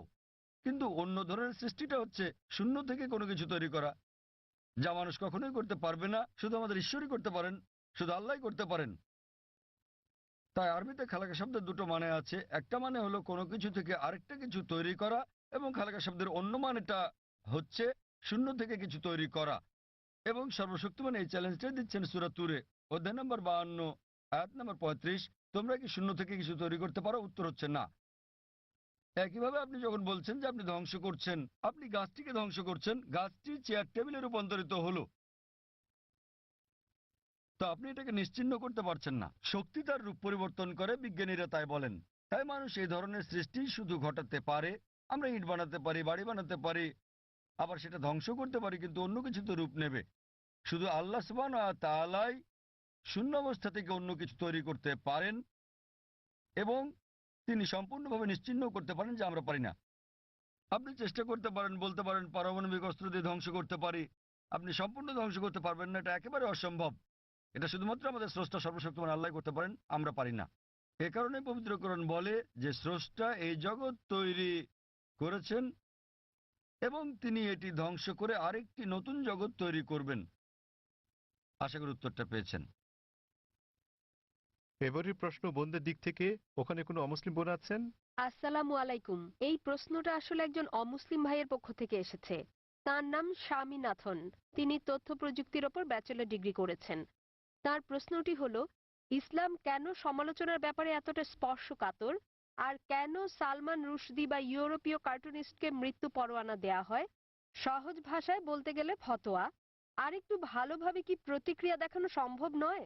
বোন একটা ভালো প্রশ্ন করেছেন একজন অমুসলিম ভাইয়ের পক্ষ থেকে, যে কেন মুসলমানরা সমালোচনার প্রতি এত স্পর্শকাতর। তিনি সালমান রুশদির প্রসঙ্গ এনেছেন। সমালোচনার ব্যাপারে কেন এত সংবেদনশীল? বোন, প্রতিটি মানুষই সংবেদনশীল। আপনি আমাকে একজন মানুষ দেখান যে সংবেদনশীল নয়, কিন্তু তাদের সংবেদনশীলতা বদলাতে থাকে। সংবেদনশীলতা পরিবর্তিত হয়। কিছু নির্দিষ্ট ব্যাপারে আমরা সংবেদনশীল, কিছু ব্যাপারে তা নই। তাই প্রতিটি মানুষের ক্ষেত্রে এটা পরিবর্তিত হয়। যখন মুসলমানদের ব্যাপারে বলতে হয়, আমরা মুসলমান, আমরা আমাদের পালনকর্তা আল্লাহ সুবহানাহু ওয়া তাআলাকে ভালোবাসি এবং আল্লাহ রাসূলকে ভালোবাসি, এবং নবী মুহাম্মদ সাল্লাল্লাহু আলাইহি সাল্লাম বলেছেন যে কোনো মুসলমানই প্রকৃত মুসলমান নয় যতক্ষণ পর্যন্ত সে আল্লাহ এবং তার রাসূলকে নিজের চেয়েও বেশি না ভালোবাসে, আল্লাহ এবং তার রাসূলকে নিজের চেয়েও বেশি ভালো না বাসে। এখন আমরা যদি দেখি যে কিছু মানুষ তাদের সন্তানদের সবচেয়ে বেশি ভালোবাসে। একটা গবেষণায় দেখা গেছে যে বানরেরা তাদের সন্তানদের খুব ভালোবাসে। তো একটা বানরকে একটা কুয়ার মধ্যে রাখা হলো তার বাচ্চার সাথে, তারপর পানি ঢালা হলো, কুয়ার ভেতর পানি বাড়তে লাগলো। তখন বানরটা তার বাচ্চাটাকে কোলে তুলে নিল। পানি বাড়তে থাকলে সে তার বাচ্চাটাকে বাঁচাতে চেষ্টা করছিল। যখন সে আর বাঁচাতে পারলো না, সে নিজে বাচ্চা ফেলে লাফ দিয়ে বেরিয়ে এলো। তাহলে তারা তাদের বাচ্চাকে অনেক বেশি ভালোবাসে, কিন্তু নিজের জীবনের চেয়ে বেশি নয়। এ কারণে এই বাচ্চাটাকে নিয়ে আসতে না পেরে সে নিজে লাফ দিয়ে বেরিয়ে চলে এলো। এটা একটা পরীক্ষা মাত্র। একইভাবে মানুষও তার বাচ্চাকে ভালোবাসে, নিজেকে ভালোবাসে, ঠিক আছে। কিন্তু যখন মুসলমানদের প্রসঙ্গ আসে, আমরা আল্লাহ এবং তার রাসূলকে নিজের চেয়ে বেশি ভালোবাসি। উদাহরণস্বরূপ, আপনি যদি আমাকে অপমান করেন, আমি এটা পছন্দ করব না, কিন্তু কিছু মনেও করব না। আমি পছন্দ করব না, কিছু মনেও করব না, ঠিক আছে, সমস্যা নেই। কিন্তু আপনি যদি আল্লাহ এবং তার রাসূলকে অবমাননা করেন, আমি বেশি কষ্ট পাবো। এটা সংবেদনশীলতা নয়, এটার কারণ হচ্ছে তারা আমার খুব কাছের। সুতরাং মুসলমানদের কাছে আল্লাহ এবং তার রাসূল খুবই ঘনিষ্ঠ, এমনকি আমাদের সন্তানদের চেয়েও ঘনিষ্ঠ, স্ত্রীর চেয়েও ঘনিষ্ঠ, স্বামীর চেয়েও ঘনিষ্ঠ, নিজের জীবনের চেয়েও ঘনিষ্ঠ। তো এ কারণে আমি বলবো যে আপনি একটু অন্যভাবে প্রশ্নটা করতে পারতেন, যে কেন মুসলমানরা আল্লাহ এবং তার রাসূলকে এত বেশি ভালোবাসে। আপনি আমাকে একজন মানুষ দেখান, আপনি যদি তাকে অপমান করেন, ঠিক আছে, কিন্তু তার মাকে অপমান করলে সে রেগে যাবে। যদি কারো মাকে নিয়ে বাজে কথা বলেন, সে অবশ্যই রেগে যাবে। তো আমরা আমাদের আল্লাহ এবং রাসূলকে আমাদের মায়ের চেয়ে বেশি ভালোবাসি। এই ব্যাপারগুলোর উপর ভিত্তি করে মুসলমানেরা বোঝাতে চান যে যখন সালমান রুশদি ব্র্যাকেটে একজন তথাকথিত মুসলিম মুসলিম পরিবারে জন্ম, যখন তিনি বই লেখেন, মিথ্যে সমালোচনা করেন শুধু কিছু বুঝতে পারছেন কিছু টাকার জন্য, সে কারণে তখন মুসলমানরা তার তীব্র প্রতিবাদ করে। আপনি বলছেন প্রতিবাদ করার আর কোনো ভালো উপায় ছিল কিনা? আমিও মনে করি মুসলমানদের প্রতিবাদের সবগুলো উপায় সঠিক ছিল না। অনেক সময় জানমালের ক্ষতি হয়েছে, যা আমিও সমর্থন করি না, কিন্তু তারা সংবেদনশীল, যেহেতু এটার সাথে আমাদের পালনকর্তা আল্লাহ সুবহানাহু ওয়া তাআলা এবং তার দূত জড়িত। কিন্তু আমাদের খারাপ লাগা উচিত, কিন্তু তাদের কেউ কেউ অতি প্রতিক্রিয়াশীল, কেউ কেউ আবার প্রতিবাদ করেছেন সহিংস উপায়ে, যেটা করা উচিত নয়। কেউ কেউ শান্তিপূর্ণ করা ঠিক আছে, প্রতিবাদ করা উত্তম। আর আপনি হয়তো আমার একটা আলোচনা ধর্মীয় মৌলবাদ কি মত প্রকাশের অধিকারের জন্য বাধাস্বরূপ শুনে থাকবেন। আমি বিস্তারিত বলেছি সালমান রুশদি কি করেছেন আর তিনি কিভাবে বইটি লিখেছেন।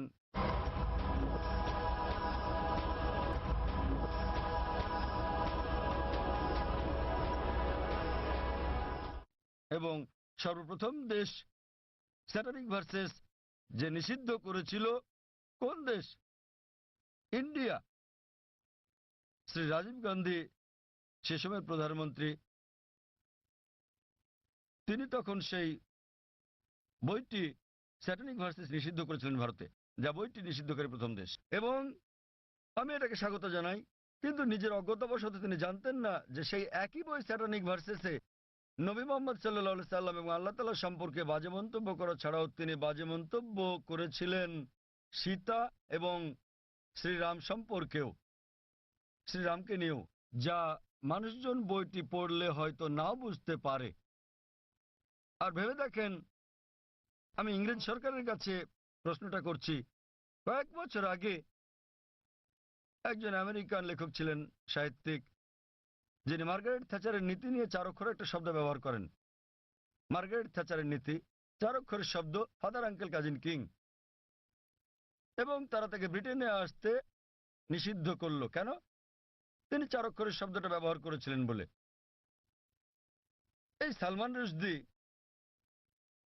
তিনিও এই একই শব্দ ব্যবহার করেন এবং এটাতে আইএনজি যোগ করেন, অনেকবার করেছেন ইংরেজি নীতি সম্বন্ধে আর মার্গারেট থ্যাচারকে নিয়ে।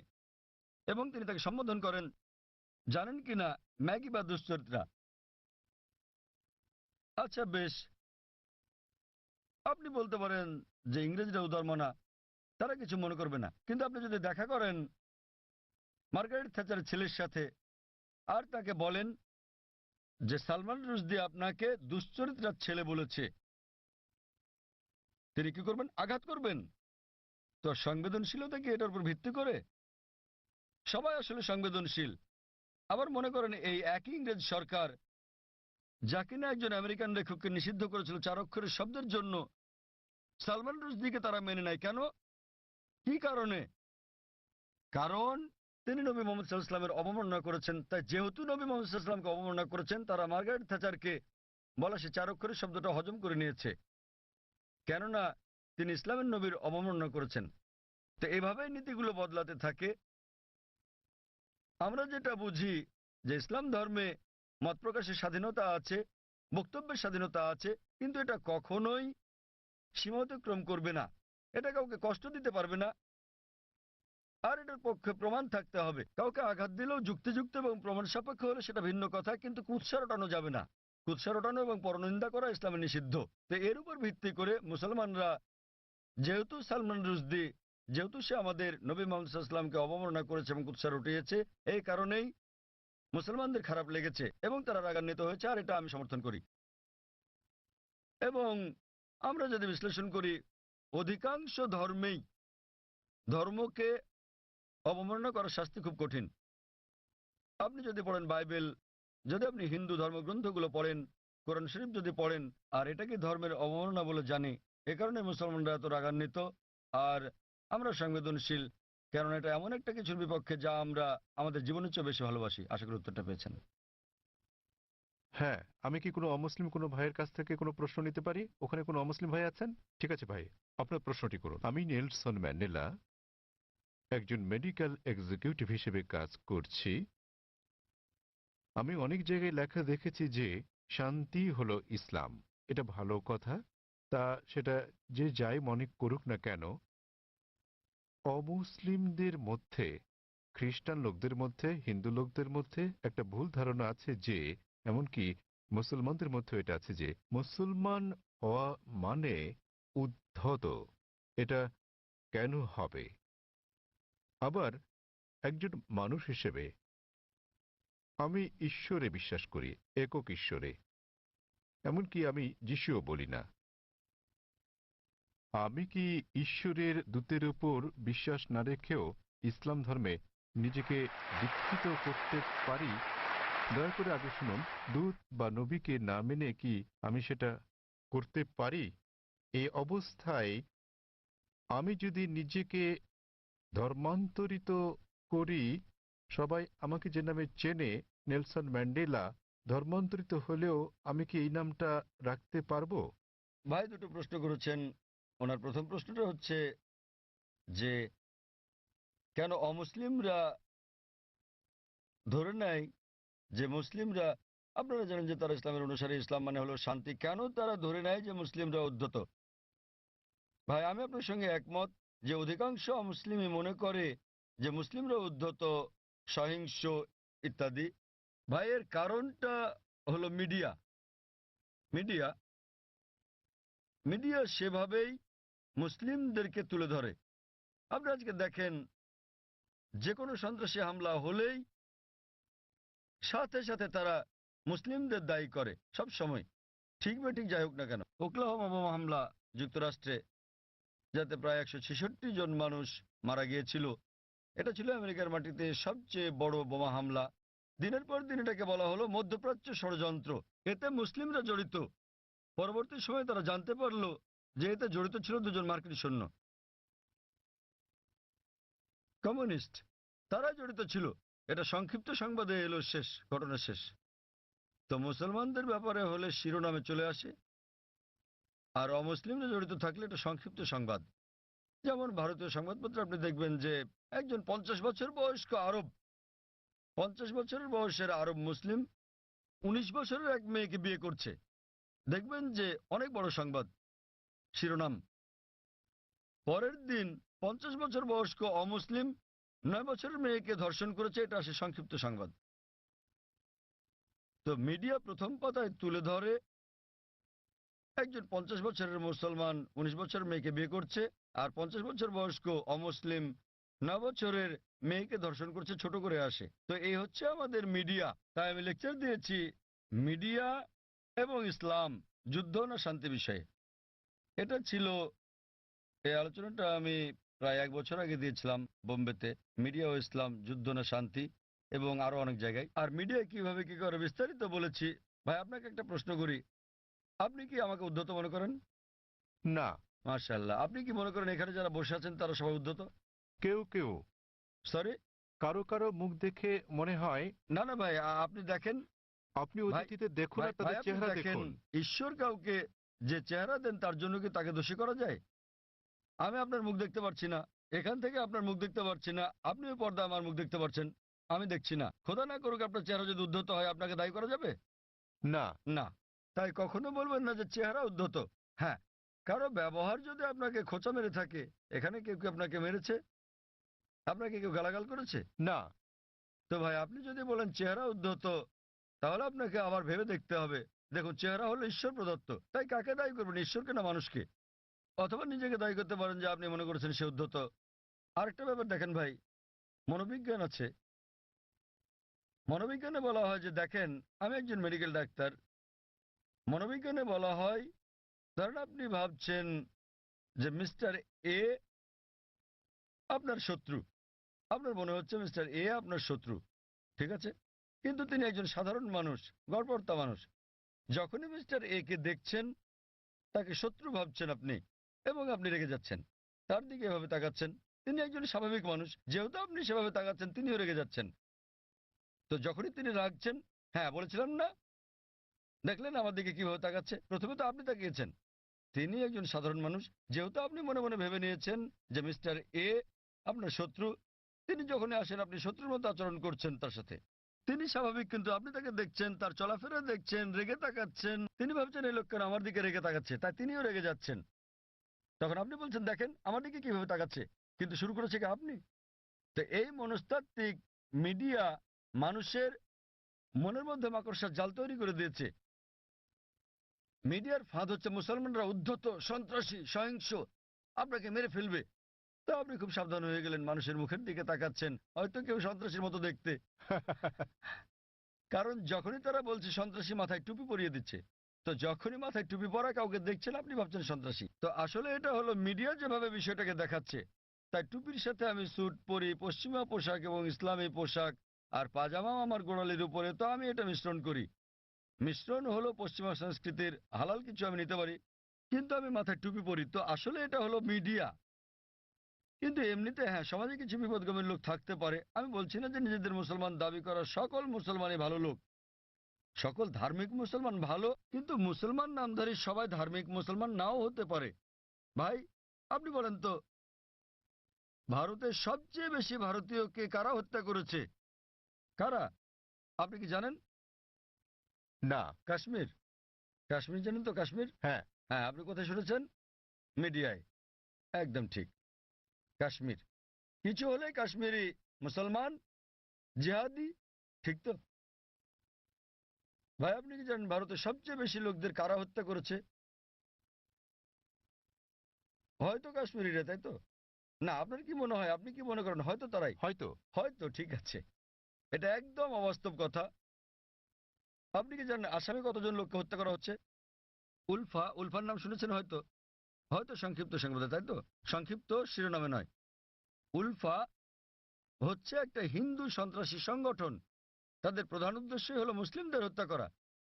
তারা কাশ্মীরি বিদ্রোহীদের চেয়েও বেশি হামলা করে থাকে, কিন্তু সংবাদে খুব কমই তাদের শোনা যায়। আপনি কি মাওবাদীদের জানেন? মাওবাদী, মাওবাদীরা তারা ভারতের ৬৬টি জেলার মধ্যে থেকে পুলিশের ভাষ্যমতে ১৫০টিরও বেশি জেলা দখল করে আছে। তাদের কাছে ভারতীয় সেনাবাহিনীর চেয়ে আধুনিক অস্ত্র আর গোলাবারুদ বেশি আছে। তাদের কাছে রকেট লঞ্চারও আছে। আপনি কি জানেন আধা কিলোমিটার দূর থেকেও তারা পুলিশ ফাঁড়ি ধ্বংস করে দেয়? এগুলো সংবাদে ছোট করে আসে। হ্যাঁ স্যার। তারা ভারতের জন্য কাশ্মীরিদের চেয়েও বড় বিপদ। কাশ্মীরিরা শুধু কাশ্মীরেই গোলাগুলি করে। সেটা ঠিক না বেঠিক পরে আলোচনা করব। তাদের এই যুদ্ধ ন্যায় কি অন্যায় পরে আলোচনা করতে পারবো, ঠিক না বেঠিক। কিন্তু তারা স্থানীয় আর মাওবাদীরা পুরো দেশ কব্জা করছে, এবং সরকার মাওবাদীদের চেয়ে কাশ্মীরিদের নিয়ন্ত্রণ করতে বেশি টাকা খরচ করছে। আমাদের বুঝতে হবে যে এই হচ্ছে মিডিয়া। এটা মূলত মিডিয়াই। সব সমাজে খারাপ জিনিস আছে, মিডিয়া সমাজে দুষ্ট লোকদের খুঁজে বের করে এবং তুলে ধরে এভাবে যে মুসলিম মাত্র এরকম। আমি নিশ্চিত কিছু কিছু লোক মুসলমান হওয়া সত্ত্বেও অপরাধী, যারা হয়তো নিষ্পাপ লোকদের হত্যা করে থাকে, তারা কোরআনের বিরোধী। কিন্তু আরো বেশি অমুসলিম রয়েছে যারা আরো বড় অপরাধী, যারা আরো বেশি ভারতীয়কে হত্যা করছে, কিন্তু মিডিয়া তাদের তুলে ধরছে না। তা আপনার প্রথম প্রশ্নের উত্তরে বলা যায় যে এর জন্য মিডিয়ায় দায়ী। আর তা না হলে আপনি এখানে দাঁড়িয়ে থাকতেন না, ঠিক তো? চিন্তা করুন, আপনি হাজার হাজার লোকের সামনে দাঁড়িয়ে আমাকে প্রশ্ন করছেন। আমি এটা হ্যাঁ ভাবিনি। সেটাই, প্রশ্ন করা। যদি আপনি নিশ্চিত হতেন তাহলে আমাকে প্রশ্ন করতেন না, তাই তো? তো এটাই হচ্ছে প্রমাণ যে যদিও আপনি মিডিয়ার কথা শোনেন কিন্তু তাদেরকে পুরোপুরি বিশ্বাস করেন না। তাই আমরা আপনার মতো লোকদের সম্মান করি। নেলসন ম্যান্ডেলা, আর এটা আমাকে দক্ষিণ আফ্রিকার সেই মহান নেতার কথা মনে করিয়ে দেয়, নেলসন ম্যান্ডেলা। এবার আপনার দ্বিতীয় প্রশ্নে আসি। আপনি বলেছেন যে আপনি একজন খ্রিস্টান এবং যীশু খ্রিস্টের উপর বিশ্বাস স্থাপন করেন। আপনি জানতে চেয়েছেন আমি কি ইসলাম গ্রহণ করতে পারি, মুসলমান হতে পারি? রাসূলকে বিশ্বাস না করে আপনি বোঝাতে চেয়েছেন নবী মোহাম্মদকে বিশ্বাস না করার কথা, ঠিক? হ্যাঁ। দূত বলতে তো যীশু খ্রিস্টকেও একজন দূত বলা যায়। হিং লাইসেন্স, পাসপোর্ট, সরকারি সম্পত্তি সব আপনার এই এই নেলসন নামেই করা ম্যান্ডেলার আছে। নামটা পরিবর্তন করতে হবে কিনা? ভাই একটা ভালো প্রশ্ন করেছেন যে খ্রিস্টান পরিবারে জন্মের কারণে তিনি আগের নবীদের সম্বন্ধে জানেন, তিনি যীশু খ্রিস্টের সম্পর্কেও জানেন, ইসলাম ধর্ম সম্পর্কে পড়েছেন, তিনি ইসলামের দর্শনে একমত, ইসলাম গ্রহণও করতে চান, কিন্তু নবী মোহাম্মদ সাল্লাল্লাহু আলাইহি ওয়াসাল্লাম সম্পর্কে তেমন কিছু জানেন না, ঠিক আছে? হ্যাঁ। এই কারণে তিনি নবী মোহাম্মদ সাল্লাল্লাহু আলাইহি ওয়াসাল্লামের উপর বিশ্বাস না এনে ইসলাম গ্রহণ করতে পারবেন কিনা, এই তার প্রশ্ন। আর তাকে তো নাম পাল্টাতে হবে কিনা? প্রথম প্রশ্নের ব্যাপারে বলা যায় যে আপনি একজন মুসলিম হতে পারবেন না যতক্ষণ পর্যন্ত সকল নবীর উপর বিশ্বাস আনবেন না। আমাদের সেই সকল নবীগণের উপরও বিশ্বাস আনতে হবে যাদের নাম কোরআনে আছে। তিনি যদি আল্লাহর একজন দূত হয়ে থাকেন তাদের আমাদের ভালোবাসতে হবে, সম্মান করতে হবে। আর আপনার জানার জন্য বলছি, ইসলাম হলো একমাত্র খ্রিস্টান ধর্মবিশ্বাস যা বিশ্বাসের একটি ধারা হিসেবে যীশু খ্রিস্টকে বিশ্বাসের কথা বলেছে। কোনো মুসলিমই মুসলিম নয় সে যদি যীশু খ্রিস্টের উপর বিশ্বাস স্থাপন না করে। আমরা বিশ্বাস করি যে তিনি আল্লাহ সুবহানাহু ওয়া তাআলা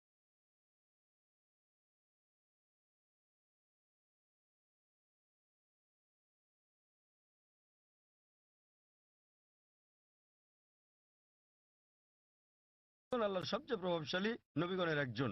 আমরা বিশ্বাস করি যে তিনি মসীহ, যাকে বলা হয় খ্রিস্ট। বিশ্বাস করেন যে যীশু খ্রিস্ট বা ঈসা আলাইহিস সালাম নিজের অমরত্ব দাবিদার। তিনি বলেন যে তিনি ঈশ্বর।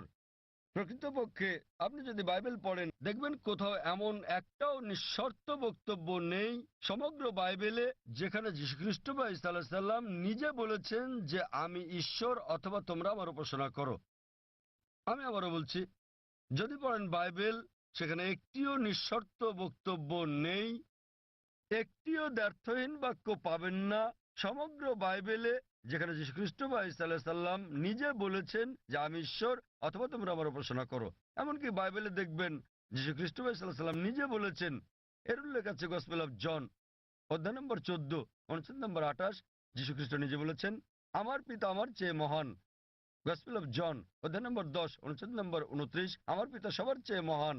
গসপেল অফ ম্যাথিউ অধ্যায় নম্বর 12 অনুচ্ছেদ নম্বর 28, আমি ঈশ্বরের শক্তি দিয়ে শয়তানকে পরাভূত করি। গসপেল অফ লুক অধ্যায় নম্বর 11 অনুচ্ছেদ নম্বর 20, আমি ঈশ্বরের আঙ্গুলের ইশারায় শয়তানকে পরাভূত করি। গসপেল অফ জন অধ্যায় নম্বর 5 অনুচ্ছেদ নম্বর 30, আমি নিজের থেকে কিছুই করতে পারি না, আমি যেমন শুনি তেমন বিচার করি আর আমার বিচার ন্যায্য, কারণ আমি নিজের ইচ্ছায় চলি না, আমার পিতার ইচ্ছায় চলি। যে বলবে আমি সর্বশক্তিমান আল্লাহর ইচ্ছার অনুসারে নিজের ইচ্ছার নই সে একজন মুসলিম।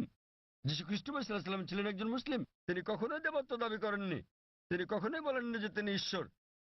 আর আপনি যদি বাইবেল পড়েন সেখানে বুক অব অ্যাক্টসে আছে অধ্যায় নম্বর 2 অনুচ্ছেদ নম্বর 22 যে হে ইসরায়েলের লোকেরা, এই নাজারেথের যিশুর কথা শোনো, তোমাদের মধ্যে হতে ঈশ্বর কর্তৃক মনোনীত ব্যক্তি যিনি অলৌকিক অবিশ্বাস্য কাজ করেন ঈশ্বরের মাধ্যমে, আর তোমরা তার সাক্ষী। ঈশ্বর কর্তৃক মনোনীত এক ব্যক্তি তোমাদের মধ্যে আছেন যিনি অলৌকিক অবিশ্বাস্য কাজ করেন ঈশ্বরের মাধ্যমে, আর তোমরা তার সাক্ষী। আর যখন যীশু খ্রিস্ট ইসলামকে জিজ্ঞেস করা হলো আপনার প্রথম নির্দেশ কি, তিনি অক্ষরে অক্ষরে সেই কথাটাই বললেন যা মুসা আলাইহিস সালাম বলেছিলেন বুক অব ডিউটেরোনমি অধ্যায় 6 অনুচ্ছেদ 4-এ। যীশু খ্রিস্ট সাল্লাল্লাহু সেই কথাটাই বলেন গসপেল অফ মার্ক অধ্যায় 12 অনুচ্ছেদ 29। তিনি বলেন Shema Israelo, Adna Hainu Adnai Khad. শোনো হে ইসরায়েলবাসী, ঈশ্বর আমাদের ঈশ্বর হলেন একজন ঈশ্বর। তো আপনি যদি মুসলমান হন, মুসলমান হতে গেলে আপনাকে সকল নবীর উপর বিশ্বাস আনতে হবে। সে আদম থেকে শুরু করে নূহ, ইব্রাহিম, ইসাক, মুসা, যিশু এবং নবী মুহাম্মদ সাল্লাল্লাহু আলাইহি ওয়াসাল্লামের উপর। তো এখন নবী মুহাম্মদ সাল্লাল্লাহু আলাইহি ওয়াসাল্লামের ব্যাপারে আপনার প্রশ্নে আসি। আপনি হয়তো তার সম্পর্কে বিস্তারিত জানেন না, আপনি হয়তো তার জীবনী সম্বন্ধে জানেন না, কিন্তু আপনাকে তার উপর বিশ্বাস আনতে হবে। আর আপনি যদি খাঁটি খ্রিস্টানও হয়ে থাকেন, যীশু খ্রিস্ট বা ঈসা আলাইহিস সালাম ভবিষ্যৎবাণী করেন নবী মুহাম্মদ সাল্লাল্লাহু আলাইহি ওয়াসাল্লামের ব্যাপারে। নবী মুহাম্মদ সাল্লাল্লাহু আলাইহি সাল্লামের ব্যাপারে ভবিষ্যৎবাণী করা হয়েছে ওল্ড টেস্টামেন্টে, এমনকি নিউ টেস্টামেন্টেও ভবিষ্যৎবাণী করা হয়েছে বুক অব ডিউটেরোনমিতে অধ্যায় 18 অনুচ্ছেদ 18, বুক অব ডিউটেরোনমি অধ্যায় 18 অনুচ্ছেদ 19, বুক অব আইজায়া অধ্যায় 29 অনুচ্ছেদ 12, সং অব সলোমন অধ্যায় 5 অনুচ্ছেদ 16, এমনকি নিউ টেস্টামেন্টেও তার কথা বলা হয়েছে। যীশু খ্রিস্ট সাল্লাম বলেছেন নবী মুহাম্মদ সাল্লাল্লাহু আলাইহি সাল্লামের আগমনের ব্যাপারে গসপেল অফ জন অধ্যায় 14 অনুচ্ছেদ 16, গসপেল অফ জন অধ্যায় 15 অনুচ্ছেদ 26, গসপেল অফ জন অধ্যায় 16 অনুচ্ছেদ 7 এবং গসপেল অফ জন অধ্যায় 16 অনুচ্ছেদ 12 থেকে 14। আপনার বোঝার জন্য আমি শুধু শেষের অনুচ্ছেদটা বলবো। সবার শেষে যেটা বললাম, যীশু খ্রিস্ট সাল্লাম বলেন গসপেল অফ জন অধ্যায় নম্বর 16 অনুচ্ছেদ 12 থেকে 14 যে তোমাদেরকে আমার অনেক কিছুই বলার আছে, কিন্তু তোমরা এখন তা গ্রহণ করতে পারবে না। যখন সত্যের আত্মা আসবেন তিনি তোমাদের সত্যের পথে পরিচালিত করবেন। তিনি নিজ থেকে কিছু বলবেন না, তিনি যা শুনবেন তাই বলবেন, তিনি আমাকে মহিমান্বিত করবেন। তো এখানে যীশু খ্রিস্ট সাল্লাম বলছেন নবী মুহাম্মদ সাল্লাল্লাহু আলাইহি সাল্লামের ব্যাপারে, তিনি বলছেন তোমাদেরকে আমার অনেক কিছুই বলার আছে। অর্থাৎ যীশু খ্রিস্ট মানুষদের অনেক কথা বলতে চেয়েছিলেন, কিন্তু তিনি বলেন তোমরা এখন তা বুঝতে পারবে না। যখন সত্যের প্রতিরূপ আসবেন তিনি তোমাদের সত্যের পথে চালিত করবেন। এখন অনেকে বলতে পারেন এই প্রতিরূপ হচ্ছে পবিত্র আত্মা। তারা বুঝতে অক্ষম যে প্রতিরূপ কোনো পবিত্র আত্মার কথা বোঝায় না। কেন? কয়েকটা অনুচ্ছেদ আগেই গসপেল অফ জনের অধ্যায় নম্বর 16 অনুচ্ছেদ 7 যীশু খ্রিস্ট সাল্লাল্লাহু আলাইহি ওয়াসাল্লাম বলছেন যে তোমাদের ভালোর জন্য আমাকে যেতে হচ্ছে, কেননা আমি না গেলে সত্যের প্রতিরূপ আসবেন না। সুতরাং আমি যদি যাই, আমার প্রস্থানেই তার আগমন নিশ্চিত। সেই প্রতিরূপ এবং শান্তি আসবে যদি যীশুখ্রিস্ট বা সাল্লাম বিদায় নেন। যীশুখ্রিস্ট এই পৃথিবীতে আসার অনেক আগে থেকে এই প্রতিরূপ এখানে ছিলেন। তিনি এখানে ছিলেন যখন যীশুখ্রিস্ট জন্মগ্রহণ করেন, তিনি তখনও ছিলেন যখন তাকে দীক্ষা দেওয়া হয়। তো এই প্রতিরূপ এবং শান্তির দূত কোনো পবিত্র আত্মাকে বোঝায় না, এটা সর্বশেষ এবং চূড়ান্ত নবী মুহাম্মদ সাল্লাল্লাহু সাল্লামের কথা বোঝায়। কারণ ভবিষ্যৎবাণী বলছে তিনি যাই শুনবেন তিনি বহন করবেন। আর আমরা জানি যে নবী মুহাম্মদ সাল্লাল্লাহু আলাইহি ওয়াসাল্লাম সর্বশক্তিমান আল্লাহর কাছ থেকে দৈববাণী পেয়েছিলেন এবং তিনি তা প্রচার করেছিলেন। আর নবী মুহাম্মদ সাল্লাল্লাহু আলাইহি ওয়াসাল্লাম এই পৃথিবীতে একমাত্র ধর্মদূত যিনি যীশুখ্রিস্টকে মহিমান্বিত করেছেন। আর কোনো ধর্ম বিশ্বাস নেই যা যীশুখ্রিস্টকে বিশ্বাস করার ব্যাপারে কথা বলে অনুচ্ছেদ তৈরি করে। এই মহিমান্বিত কোরআন নবী মুহাম্মদ সাল্লাল্লাহু আলাইহি সাল্লামের বাণীর কারণে, আর তিনি যে দৈববাণী ধারণ করেছেন সে কারণে 150 কোটিরও বেশি মানুষ আজ যীশুখ্রিস্টকে ঈশ্বরের দূত হিসেবে বিশ্বাস করে থাকে। যদি নবী মুহাম্মদ সাল্লাল্লাহু আলাইহি সাল্লাম সেটা না বলতেন, যদি এই কিতাবে তার কথা প্রকাশিত না হতো, তাহলে আমরা বিশ্বাস করতাম না যে যীশুখ্রিস্ট ঈশ্বরের দূত। যেহেতু নবী মুহাম্মদ সাল্লাল্লাহু আলাইহি সাল্লাম বলেছেন, আমরা সকল মুসলমান সন্দেহাতীতভাবে বিশ্বাস করি যে যীশুখ্রিস্ট সাল্লাল্লাহু আলাইহি সাল্লাম আল্লাহর সবচেয়ে প্রভাবশালী নবীদের মধ্যে একজন।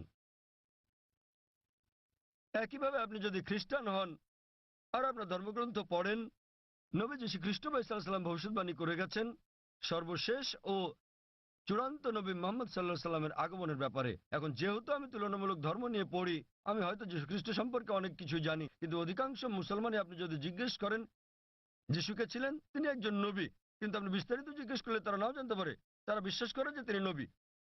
আমি তুলনামূলক ধর্মতত্ত্ব, বাইবেল এগুলো পড়ার পরে হয়তো অন্য মুসলমানদের চেয়ে অনেক বেশি জানি, কিন্তু সকল মুসলমানকে বিশ্বাস করতে হবে যে তিনি একজন নবী। একইভাবে একজন মুসলমান হওয়ার জন্য আপনাকে অন্তত এটা মেনে নিতে হবে যে নবী মুহাম্মদ সাল্লাল্লাহু আলাইহি সাল্লাম, নবী মুহাম্মদ আল্লাহর দূত। যদি না মানেন তাহলে হতে পারবেন না, কারণ তিনি সর্বশেষ ও চূড়ান্ত নবী। আপনি হয়তো তার সম্বন্ধে বিস্তারিত জানেন না, কিন্তু আপনাকে বিশ্বাস করতে হবে তিনি একজন নবী। এবার আপনার শেষ প্রশ্নে আসি যে যদি আপনি ইসলাম গ্রহণ করেন, আপনাকে নাম পরিবর্তন করতে হবে কিনা। যদি আপনার নামের সাথে শিরক জড়িত থাকে, অর্থাৎ আল্লাহর সাথে অন্য কাউকে শরিক করা, তখনই আপনার নাম পরিবর্তন করাটা আবশ্যিক হবে, আর না হলে আপনার নাম পরিবর্তন করাটা আবশ্যিক নয়, এটা ঐচ্ছিক। আপনি চাইলে এটা করতে পারেন, না চাইলে দরকার নেই। তবু মুসলমান হতে গেলে নাম পরিবর্তন করাটা জরুরি নয়। আপনার বিশ্বাস পরিবর্তন করতে হবে। বিশ্বাস পরিবর্তন মানে বিশ্বাস করা যে ঈশ্বর একজনই, যাকে উপাসনা করা যায়, আর নবী মুহাম্মদ আল্লাহর দূত, এবং অন্যান্য সকল নবী আদম আলাইহিস সালাম থেকে শুরু করে নূহ, ইব্রাহিম, মুসা, যিশু এবং সকল নবীদের সাথে নবী মুহাম্মদ সাল্লাল্লাহু আলাইহি সাল্লামের উপরও বিশ্বাস আনা। কেউ যদি বলে যে আমি মুসলমান হতে চাই কিন্তু আমি যীশুখ্রিস্টকে ঈশ্বরের দূত বলে মানি না, একজন মুসলমানের বিশ্বাস করতেই হবে। সে যদি না জেনে থাকে, যে মুহূর্তে আমি তাকে কোরআন দেখাবো কোরআন বলছে, সে বিশ্বাস করা শুরু করবে। সে বিশ্বাস করবে যে যীশুখ্রিস্ট আল্লাহর একজন দূত। একইভাবে একজন মুসলমানের জন্য সকল নবীদের উপর বিশ্বাস আনা উচিত। নবী মুহাম্মদ সাল্লাল্লাহু আলাইহি সাল্লাম ছাড়াও আদম থেকে মুহাম্মদ সাল্লাল্লাহু আলাইহি সাল্লাম পর্যন্ত যারা যারা এসেছিলেন, কিন্তু নাম পরিবর্তন করাটা আবশ্যিক নয়। আপনি বলছেন আপনার ড্রাইভিং লাইসেন্সে নেলসন ম্যান্ডেলা নাম আছে, আপনার পাসপোর্ট আপনাকে পাল্টাতে হবে না, ড্রাইভিং লাইসেন্স বদলাতে হবে না। লোকে আপনাকে নেলসন বলে ডাকতে পারে, কোনো সমস্যা নেই, কিন্তু তারপরেও আপনার মনে যে ঈশ্বর মাত্র একজনই, যাকে উপাসনা করা যায়, তিনি ছাড়া আর কাউকে নয়, এবং নবী মুহাম্মদ ঈশ্বরের একজন দূত। বাকি সকল নবী সহ আদম থেকে শুরু করে যিশু, মুহাম্মদ সাল্লাল্লাহু আলাইহি সাল্লাম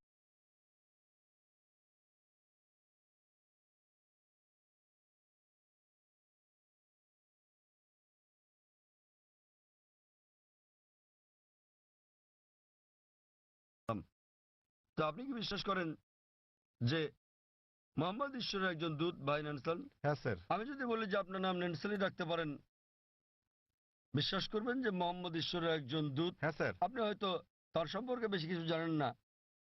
আপনি হয়তো জানেন না যে তিনি কোথায় জন্মগ্রহণ করেন। যদি জানেন তো ভালো, কিন্তু এটা বাধ্যতামূলক নয়। তখন বিশ্বাস করবেন যে নবী মুহাম্মদ সাল্লাল্লাহু আলাইহি ওয়াসাল্লাম ঈশ্বরের দূত? হ্যাঁ স্যার। আপনি বিশ্বাস করেন? হ্যাঁ। আপনি হয়তো বিস্তারিত জানেন না, তাও বিশ্বাস করেন? হ্যাঁ। আপনি বিশ্বাস করেন যে ঈশ্বর একজনই? হ্যাঁ। আপনি কি মানেন যে যীশু খ্রিস্ট ঈশ্বর নন? যিশু ঈশ্বর নন, যিশু ঈশ্বরের একজন দূত। খুব ভালো, মাশাআল্লাহ। তো আপনি কি শাহাদাত পড়তে চান? হ্যাঁ, আচ্ছা, অবশ্যই। আমি আরবিতে বলবো, আপনি সাথে সাথে বলবেন। আপনি কি মানেন যে ঈশ্বর একজন? হ্যাঁ, আপনি কি মানেন যে নবী মুহাম্মদ সাল্লাল্লাহু আলাইহি ওয়াসাল্লাম ঈশ্বরের একজন দূত? আপনি হ্যাঁ, কি মানেন যে যীশু খ্রিস্ট ঈশ্বরের একজন দূত? হ্যাঁ। কেউ কি আপনাকে জোর করছে গ্রহণ করতে ইসলাম? না, কেউ আপনার উপর চাপ প্রয়োগ করছে? না, কোনো অর্থনৈতিক চাপ, না, টাকা? না। টাকার কোনো হ্যাঁ, ব্যাপার নেই। তো আপনি মন থেকেই বলছেন, হ্যাঁ, আপনার নিজের ইচ্ছাতে, হ্যাঁ। কোনো চাপ নেই আপনার উপর। বেশ, না। আমি আরবিতে বলবো, আপনি সাথে সাথে বলবেন। আশহাদু আশহাদু আল্লাহ আল্লাহ ইলাহা ইলাহা ইল্লাল্লাহ ইল্লাল্লাহ ওয়া আশহাদু ওয়া আশহাদু আন্না আন্না মুহাম্মাদান মুহাম্মাদান আবদুহু আবদুহু ওয়া রাসূলুহু। ওয়া রাসূলুহু। মাশাআল্লাহ। আমি সাক্ষ্য দিচ্ছি, আমি সাক্ষ্য দিচ্ছি আমি সাক্ষ্য দিচ্ছি যে যে কোনো উপাস্য নেই কোনো উপাস্য নেই আল্লাহ ছাড়া, আল্লাহ ছাড়া, এবং এবং নবী মুহাম্মদ নবী মুহাম্মদ হলেন হলেন আল্লাহর দূত আল্লাহর দূত এবং আল্লাহর বান্দা।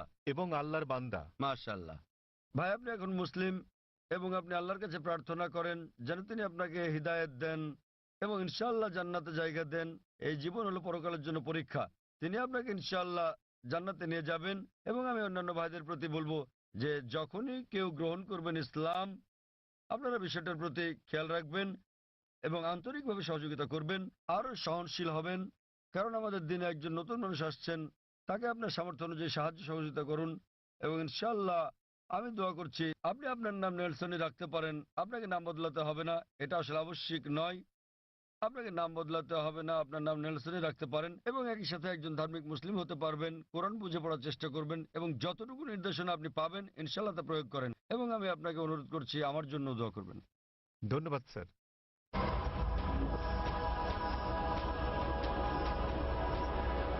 এখানে আর কোনো অমুসলিম ভাই আছেন? এখানে একজন আছেন, তিনি তামিল ভাষায় প্রশ্ন করতে চান, যেটা অনুবাদ করা হবে। অনুবাদ করার মতো কেউ আছেন? কোনো ভাই অনুবাদ করবেন? হ্যাঁ হ্যাঁ ভাই, এখানে একজন অনুবাদক ঠিক আছে। আছেন। সবাইকে শুভ সন্ধ্যা। আমি বালাজি ইউরেকা ফরবস কাজ করছি। யூஸ்வலாக அந்த சாதாரண ஒரு எறும்போட உயிரோட வேல்யூ ஒன்று தான், நம்ம ஹியூமனோட உயிரும் ஒன்று, அதோட வேல்யூ ஒன்று தான். ஸோ நம்ம இந்த பீஃப் மட்டன்லாம் சாப்பிட்றோம், ஸோ அது தப்பு இல்லையா?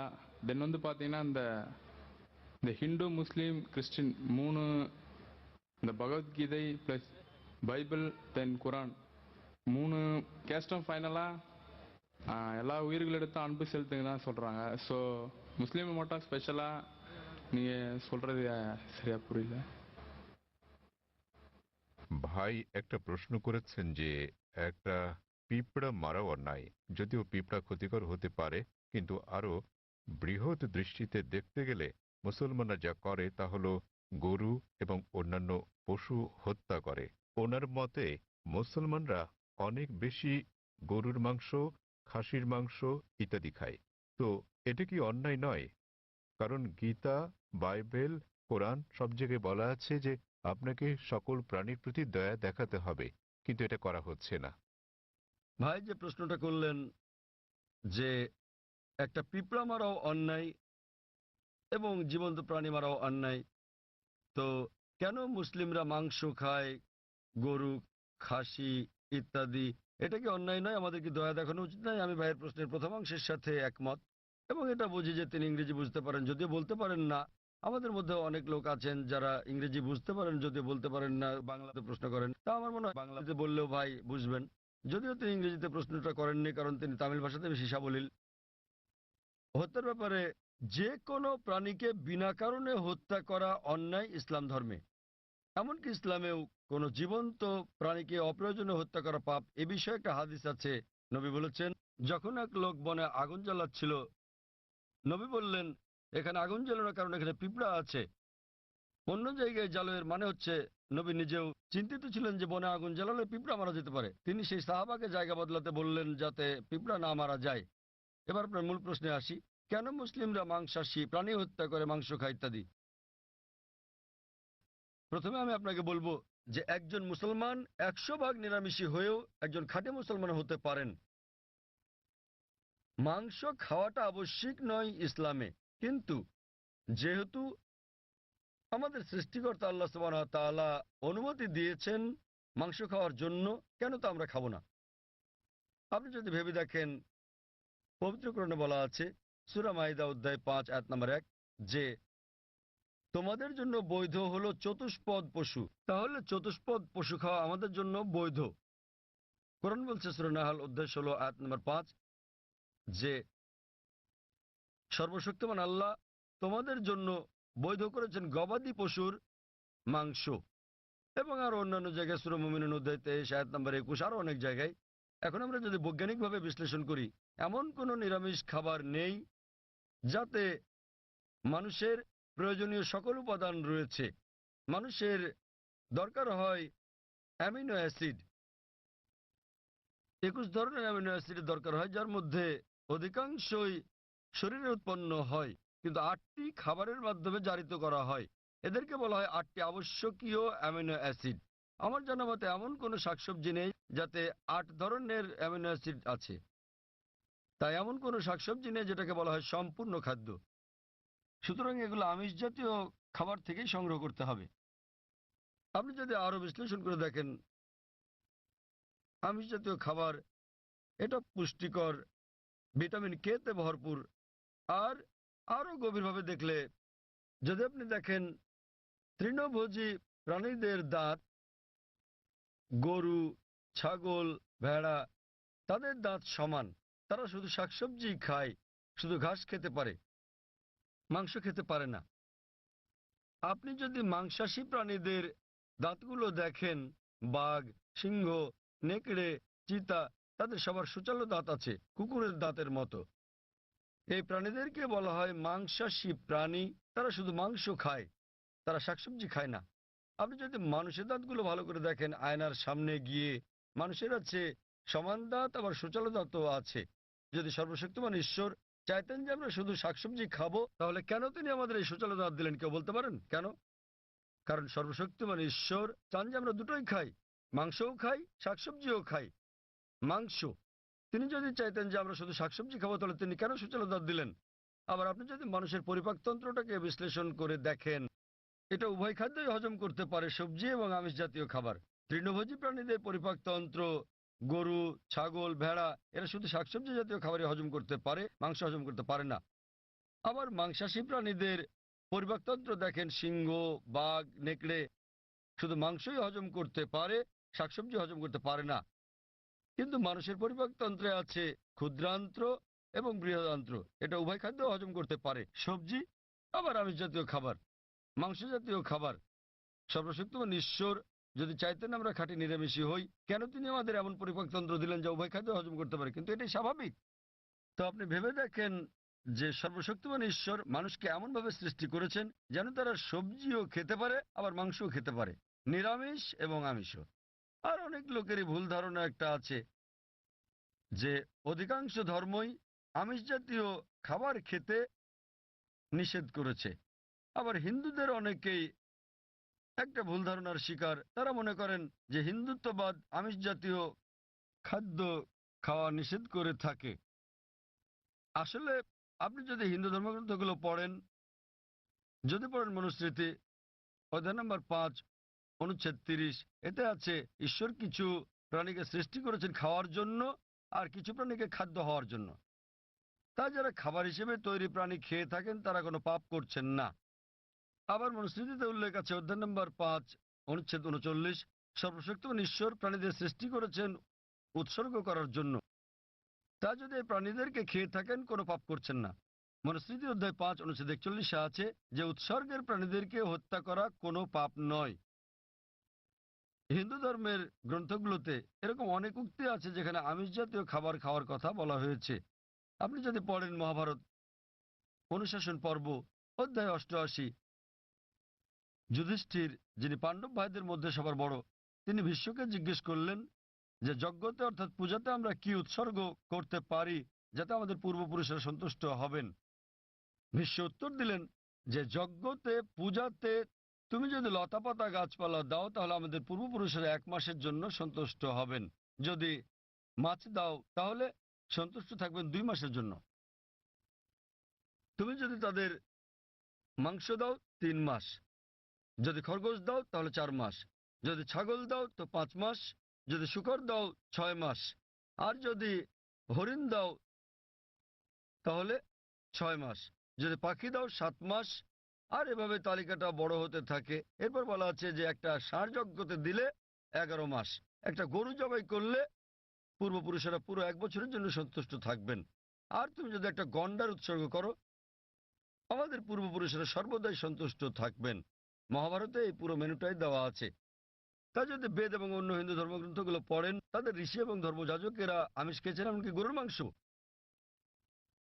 কিন্তু অনেক হিন্দুকেই আপনি বলতে শুনবেন যে আমিষ খাওয়া নিষিদ্ধ, কারণ তারা অহিংস আন্দোলনের দ্বারা প্রভাবিত হয়েছেন।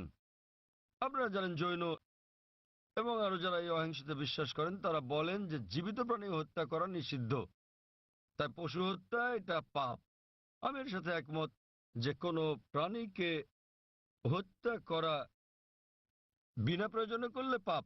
কিন্তু আপনি যদি বলেন যে জীবিত প্রাণী হত্যা করা মাত্রই পাপ, তাহলে আমি বলি যে এই যে গাছপালাগুলো আছে এদেরও জীবন আছে। আগে আমরা জানতাম না যে উদ্ভিদের জীবন আছে, তাই তারা বলতো যে গাছ কাটা ঠিক আছে। আজকে আমরা জানি যে এমনকি গাছেরও প্রাণ আছে। তখন তাদের যুক্তি পাল্টে বলে, জাকির ভাই গাছের প্রাণ আছে ঠিকই, কিন্তু গাছ ব্যথা অনুভব করে না, তাই গাছকে হত্যা করা। সবজি খাওয়া আমিষ বা মাংস খাওয়ার তুলনায় অনেক কম অন্যায়। এখন বিজ্ঞানের উন্নতিতে আমরা জানি যে এমনকি গাছেরাও ব্যথা অনুভব করে, কিন্তু তারা যখন কাঁদে আমরা গাছের কান্না শুনতে পারি না, কারণ আমরা প্রতি সেকেন্ডে মাত্র 20 থেকে 20,000 কম ইন্দ্রিয় আছে। প্রাণীদের আছে 5টি ইন্দ্রিয়, আর সে কারণে প্রাণী হত্যা করা বেশি অন্যায়। তো তাদের কাছে আমার প্রশ্ন যে ধরেন একজন লোক, তার এক ভাই আছে যে হচ্ছে মুখ আর বধির, শুনতেও পারে না বলতেও পারে না। এখন কেউ যদি তাকে গিয়ে মেরে ফেলে, ধরেন আপনার নিজেরই ভাই যে মুখ ও বধির, কথা বলতে পারে না শুনতেও পারে না, এখন কেউ যদি তাকে হত্যা করে, আপনি কি বিচারকের কাছে গিয়ে বলবেন যে হুজুর হত্যাকারীকে কম শাস্তি দিন, কারণ আমার ভাইয়ের 2টো ইন্দ্রিয় কম ছিল, সে বলতে পারতো না শুনতে পারতো না? আপনি কি তাই বলবেন? আপনি বলবেন যে হুজুর হত্যাকারীকে দ্বিগুণ শাস্তি দিন, কারণ আমার ভাই ছিল একজন নিষ্পাপ মাসুম, সে বলতে পারতো না শুনতেও পারতো না। তো ইসলামে এরকম কোনো বিধান নেই যে কম ইন্দ্রিয় থাকলে কম শাস্তি পাবেন বা বেশি ইন্দ্রিয় থাকলে বেশি শাস্তি পাবেন। কোরআন বলছে যে তোমাদের যে সকল উত্তম জিনিস দেওয়া হয়েছে তোমরা তা ভক্ষণ করো যে পর্যন্ত সেটা বৈধ এবং হালাল অনুমতি আছে। তো ইসলামে পশু জবাইয়ের অনুমতি আছে শুধুমাত্র খাওয়ার উদ্দেশ্যে, বিনা কারণে শিকার করার জন্য, খেলার জন্য এটা নিষিদ্ধ। যেমন বনে আগুন জ্বালালে পিঁপড়া মারা যাবে, তাই নবী বলেছেন এটা করো না। তো যে কোনো জীবিত প্রাণী হত্যা করা নিষিদ্ধ, যদি না এটা খাওয়ার মাধ্যমে জীবন ধারণের জন্য হয়ে থাকে, আর যদি এটা সেই সব অনুমোদিত প্রাণীদের মধ্যে হয়ে থাকে যেগুলোকে আল্লাহ বৈধ করেছেন। যেভাবে মনুস্মৃতিতে বলা আছে ঈশ্বর কিছু প্রাণীকে করেছেন খাদ্য আর কিছুকে খাদক। যদি আপনি খাওয়ার জন্য প্রাণী হত্যা করেন তাহলে কোনো পাপ করছেন না। আর না হলে এমনিতে আপনি যদি বুঝতে পারেন যদি অমুসলিমরা আমিষ জাতীয় খাবার নাও খায় আমার তাতে কোনো রকম সমস্যা নেই, কারণ যদি ভারতের প্রত্যেক অমুসলিমই আমিষ খাওয়া শুরু করেন তাহলে গরু ছাগলের মাংসের দাম বেড়ে যাবে। তাই অমুসলিমরা আমিষ না খেলে আমার কিছু যায় আসে না। কিন্তু কেউ যদি অভিযোগ করেন যে প্রাণী হত্যা অন্যায়, সেজন্য আমি উত্তরটা দিচ্ছি। আর না হলে ইসলামে আপনি একজন নিরামিষভোজী হয়েও উত্তম মুসলমান হতে পারেন, কিন্তু যেহেতু আল্লাহ অনুমতি দিয়েছেন আমিষ খাওয়াতে কোনো রকম সমস্যা নেই, যদি এটা অনুমোদিত প্রাণীর মধ্যে হয়ে থাকে। আশা করি উত্তরটা পেয়েছেন। আমরা এটা শেষ প্রশ্ন হিসেবে নেব জাকির ভাই। অমুসলিম বোন, হ্যাঁ, আপনি আপনার প্রশ্নটি করুন। அல்லாவால எல்லாம் ஒரு நொடியில செய்ய முடியும், கடவுளால எல்லாம் படைக்க முடியும் அப்படின்னும் போது மக்களை படைக்கிறதுக்கு மட்டும் ஏன் 6 நாள் ஆனது? உலகத்தை படைக்கவும் மக்களை படைக்கிறதுக்கும் 6 நாள் ஆனது சொல்றாங்க. அதனால அது என்னன்னு தெரிஞ்சுக்கணும். আসসালামু আলাইকুম ভাই। তার প্রশ্নটি হলো, যদি সর্বশক্তিমান আল্লাহ যে কোনো কিছুই তৈরি করতে পারেন, কেন তার সমস্ত পৃথিবী তৈরি করতে 6 দিন লাগলো? বোন প্রশ্ন করলেন যে আল্লাহ যদি যে কোনো কিছু সৃষ্টি করতে পারেন তাহলে কেন 6 দিন সময় নিলেন। বোন, আল্লাহ যদি চাইতেন একদিনে সৃষ্টি করতে পারতেন, তখন আপনি বলতেন যে কেন একদিনে তৈরি করেছেন, 6 দিনে কেন নয়? কারণ আল্লাহ 6 দিনে এটা বানাতে চেয়েছেন। কোরআন বলে যে আল্লাহ যা ইচ্ছা করেন তাই সৃষ্টি করতে পারেন।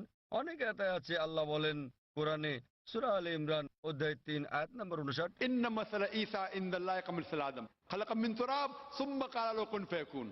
আল্লাহ আদম আলাইহিস সালামকে সৃষ্টি করেছেন যেমন তিনি যীশু খ্রিস্টকে সৃষ্টি করেছেন ধুলো থেকে, তিনি বলেন হও আর তা হয়ে যায়। তো আল্লাহ যখন কিছু সৃষ্টি করতে চান তিনি বলেন হও আর হয়ে যায়, তিনি ইচ্ছে করলেই এটা হয়ে যায়। আল্লাহ যদি ইচ্ছে করেন আপনি 9 মাস পরে জন্মাবেন তাহলে আপনি 9 মাস পরে জন্ম নেবেন। আল্লাহ যদি চান 1 সেকেন্ডে তাহলে মাত্র 1 সেকেন্ডেই। তো আল্লাহ চাইলেন যে তিনি কোনো কিছু 6 দিনে সৃষ্টি করবেন, তাই তিনি করলেন। এমন না যে আল্লাহ একদিনে করতে পারতেন না, একদিন কেন 1 সেকেন্ডেও তিনি করতে পারতেন। আল্লাহ চেয়েছেন এটা 6 দিনে বানাতে, সেজন্য 6 দিনে হয়েছে। তো আল্লাহ যাই চান তিনি শুধু বলেন কুন ফায়াকুন, হও আর এটা হয়ে যায়। এই সৃষ্টি জগতে তিনি বলেন হও আর হয়ে গেল। তবে আল্লাহ এটা 6 দিনে বানাতে চেয়েছিলেন, সেজন্য 6 দিনে হয়েছে। এমন না যে তিনি এর চেয়ে কম বা বেশি সময় বানাতে পারতেন না, এটাই তিনি চেয়েছিলেন। আর আল্লাহ যাই ইচ্ছা করেন তাই হয়ে যায় সহজে। আশা করি উত্তরটা পেয়েছেন। এক ভাইয়ের কাছ থেকে একটা অনুরোধ এসেছে যে যারা ইসলাম গ্রহণ করেছেন, আমরা অনুষ্ঠানটা শেষ করার আগে এক ভাই নেলসন ম্যান্ডেলা তিনি গ্রহণ করেছেন ইসলাম। আমি তার হাতে কোরআনের একটি অনুবাদ তুলে দিতে চাই। আমি স্বেচ্ছাসেবক বোনদের অনুরোধ করব তার হাতে একটি কোরআনের অনুবাদ তুলে দিতে, যে মহিলা ইসলাম গ্রহণ করেছেন। নেলসন ম্যান্ডেলাকে অনুরোধ করব, তিনি কে আছেন? নেলসন ম্যান্ডেলা কি এখানে আছেন? হ্যাঁ, অনুরোধ করছে মঞ্চে আসার জন্য যাতে আমি আপনাকে কোরআনের অনুবাদ দিতে পারি।